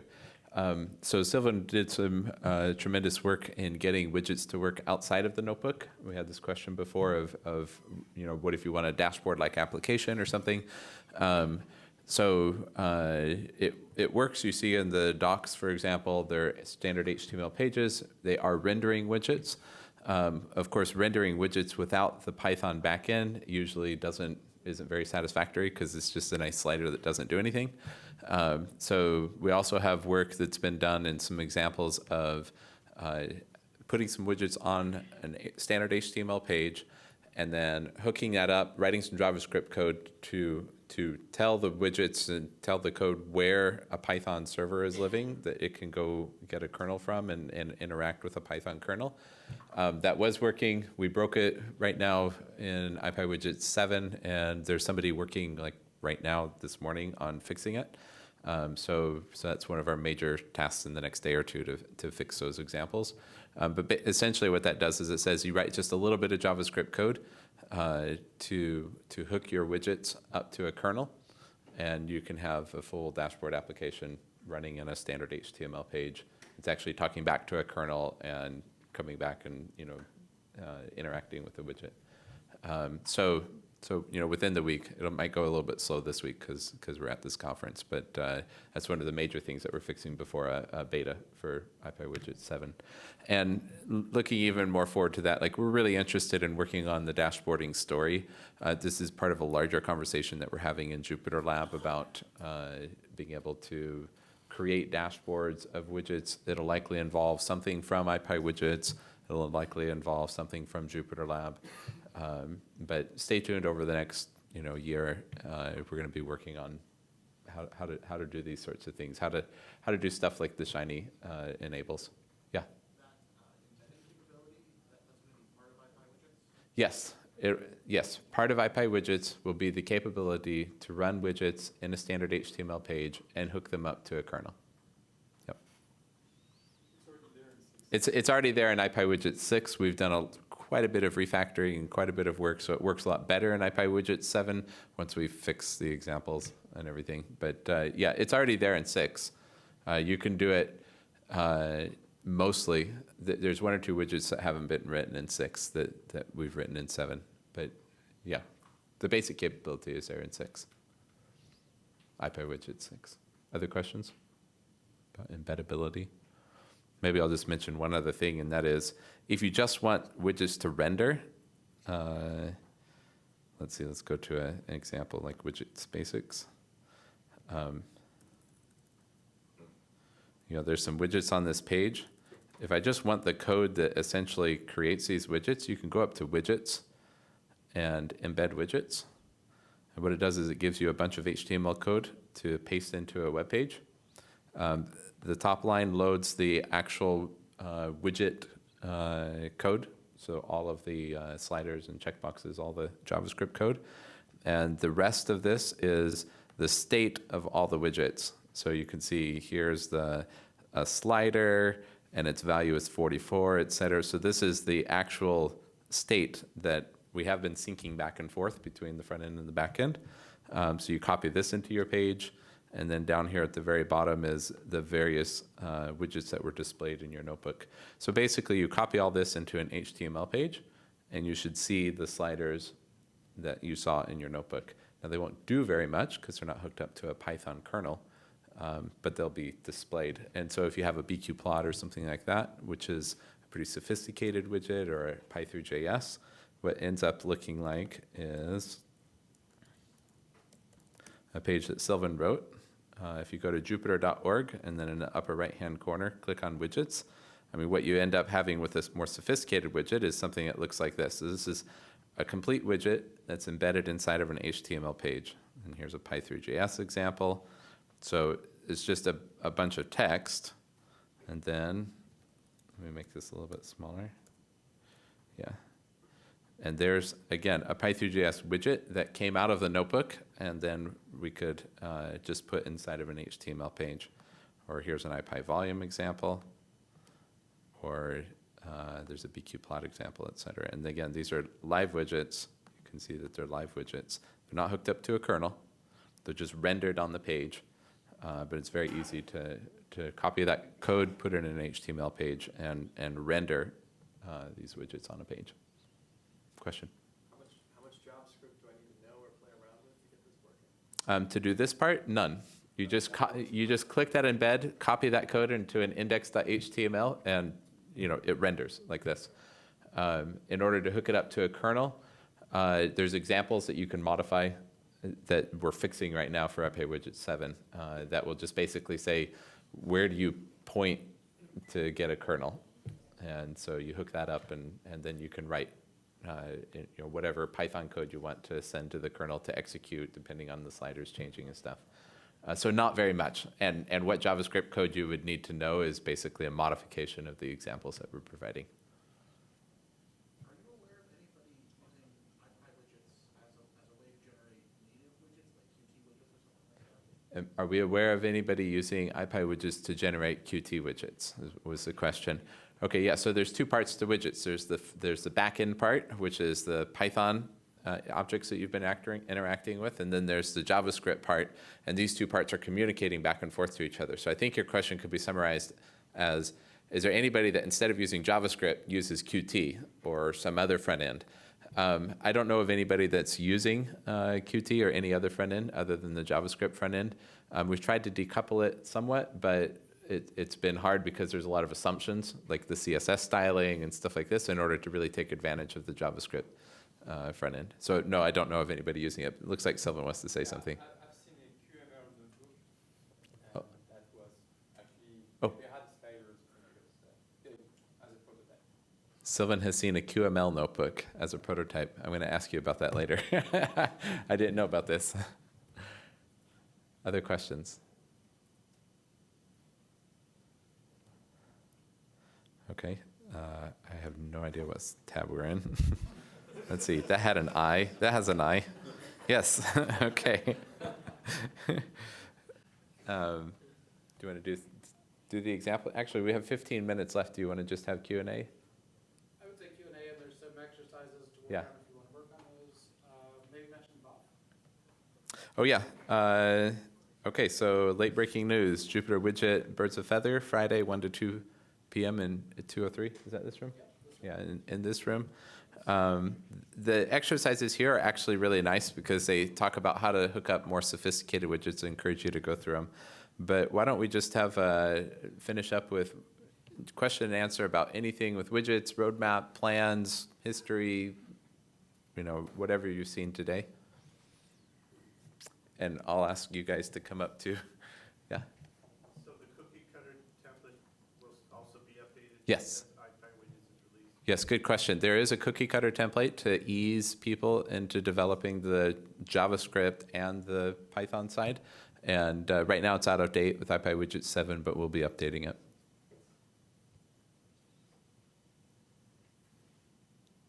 Yeah. Is this project going to be at the code sprints this weekend? You guys- Question is this project going to be at the code sprints? Unfortunately, I will be leaving and Sylvain will be leaving before the code sprints. So if someone wants to, I'll be on a plane during the sprints. If someone wants to organize a sprint, there's no sprint organized right now, but if people want to get together, great.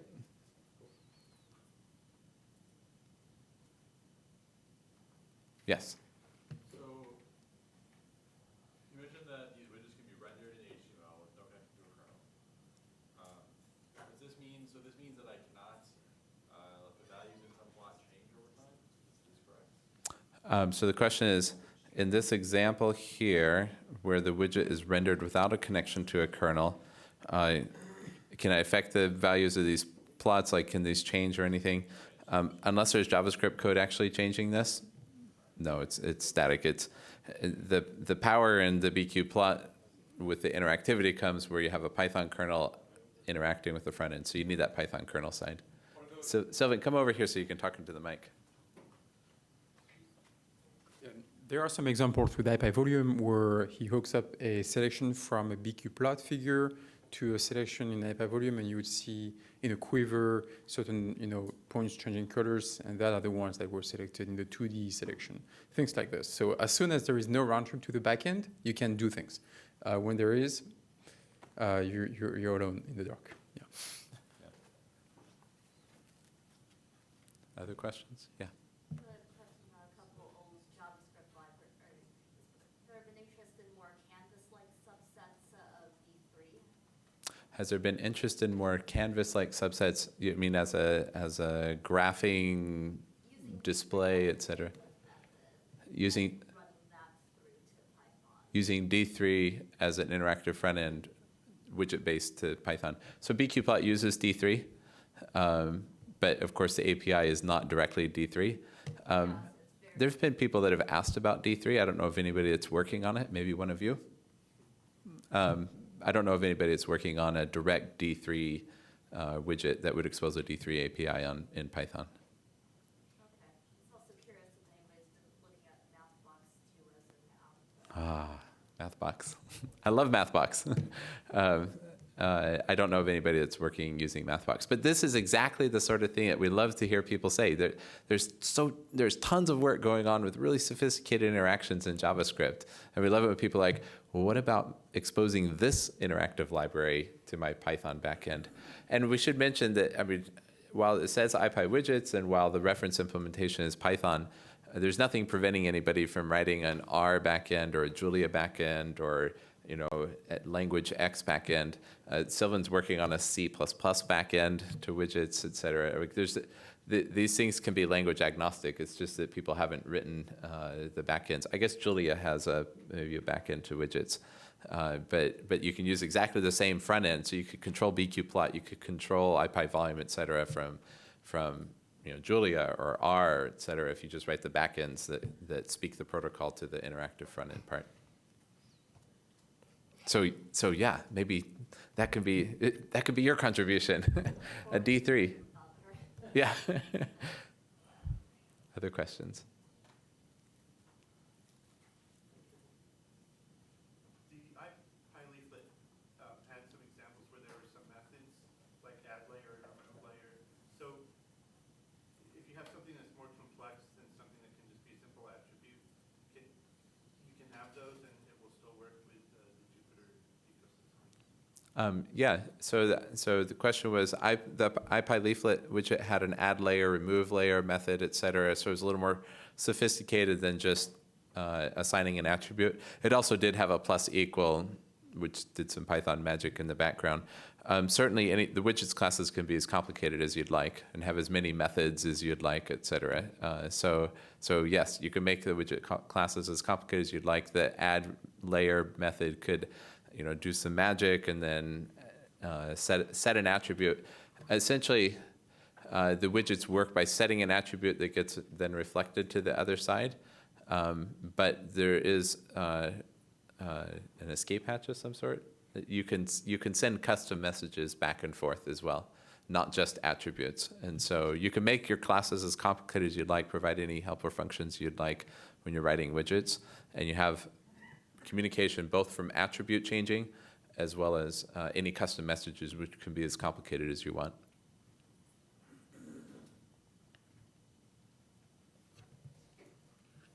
Other questions? Yeah. What about asynchronously updating the widgets? So maybe you have a process that's pulling in data real time. How would you update a chart or something like that? Yeah, that's a really good question, and it's come up a lot. I think I'll point you to an example notebook, asynchronous widget updates in the docs. This question came up, and then it came up again, so we finally wrote a notebook. So there's a couple of ways to do asynchronous updates. One of the issues that people run into is when you do a widget update, it runs code in Python, but then that blocks your process, and so you can't do any other things in Python while that widget update is processing and then sends stuff back to the front end. And so what this does is there's two examples here, one using async IO for Python 3, and another one using generators that basically, let's see, the async IO essentially adds this bit of code right here, or just writes a function that says await for change. So you can do some work and then wait for a change from the Python side or from the JavaScript side. And basically that pauses your code but doesn't block the kernel. And it does an asynchronous wait and then continues on whenever that slider changes, whenever the user gives some input. And so you could do things like this with async IO and the event loop in order to do asynchronous actions. So look at the notebook, and run Python 3. But if you don't, you could still use the generators in Python too. Oh, yeah, so I'm relatively new to Jupyter and Python. Welcome. We're so happy to see you here. But I need to give you that disclaimer before I ask this. Can you help me understand what's the difference between the Jupyter widgets and something like Bokeh? And is there a fair amount of overlap, or are they disparate, or why would you use one over the other? Okay, question was, Bokeh has widgets, Jupyter widgets, i.e. ipyWidgets, is another implementation of like sliders and checkboxes. What's the difference? When would you use one or the other? Ginga has widgets. Yeah, I mean, the browser has widgets, et cetera. So Jupyter Widgets is a project that's been around for several years. It's integrated quite heavily with the notebook. And it's got a bunch of libraries built on top of it, like bqplot, ipythreejs, or pythreejs, ipyvolume, et cetera. Bokeh widgets, I can't speak too much to them as I'm not very familiar with them, but as I understand it, are very specific and tied to Bokeh and don't plug into the wider framework and ecosystem that the Jupyter Widgets provides. So if you want to use, and I don't think Bokeh really works very well with the Jupyter widgets, like it doesn't plug into that framework. So if you're using bokeh plots, you should use bokeh widgets. If you're using anything else, I mean, if you're using all the stuff we've talked about today or the libraries built on that framework, then you need to use the Jupyter widgets. Is that fair enough? Yeah. And welcome as a new person in the community. Other questions?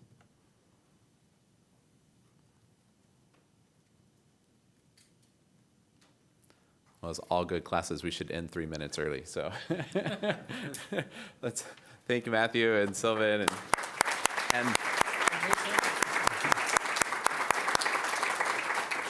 and really, Thanks, Jason. Thanks. And really, thanks to you guys too. I mean, we're happy to interact with you. There's a Jupyter Widgets Gitter channel. We're pretty active on the issues. ipyWidget 7 is coming out fairly soon, like in the next couple of weeks. We asked people to help test it, especially we're going to release a beta after we finish the examples, and there's like 1 or 2 other things we're going to finish before hitting beta, so please test it and give us feedback. And if you have any questions or if you want to implement your own widgets, I mean, this is the genius of open source is you get to do that and extend the system. So thanks.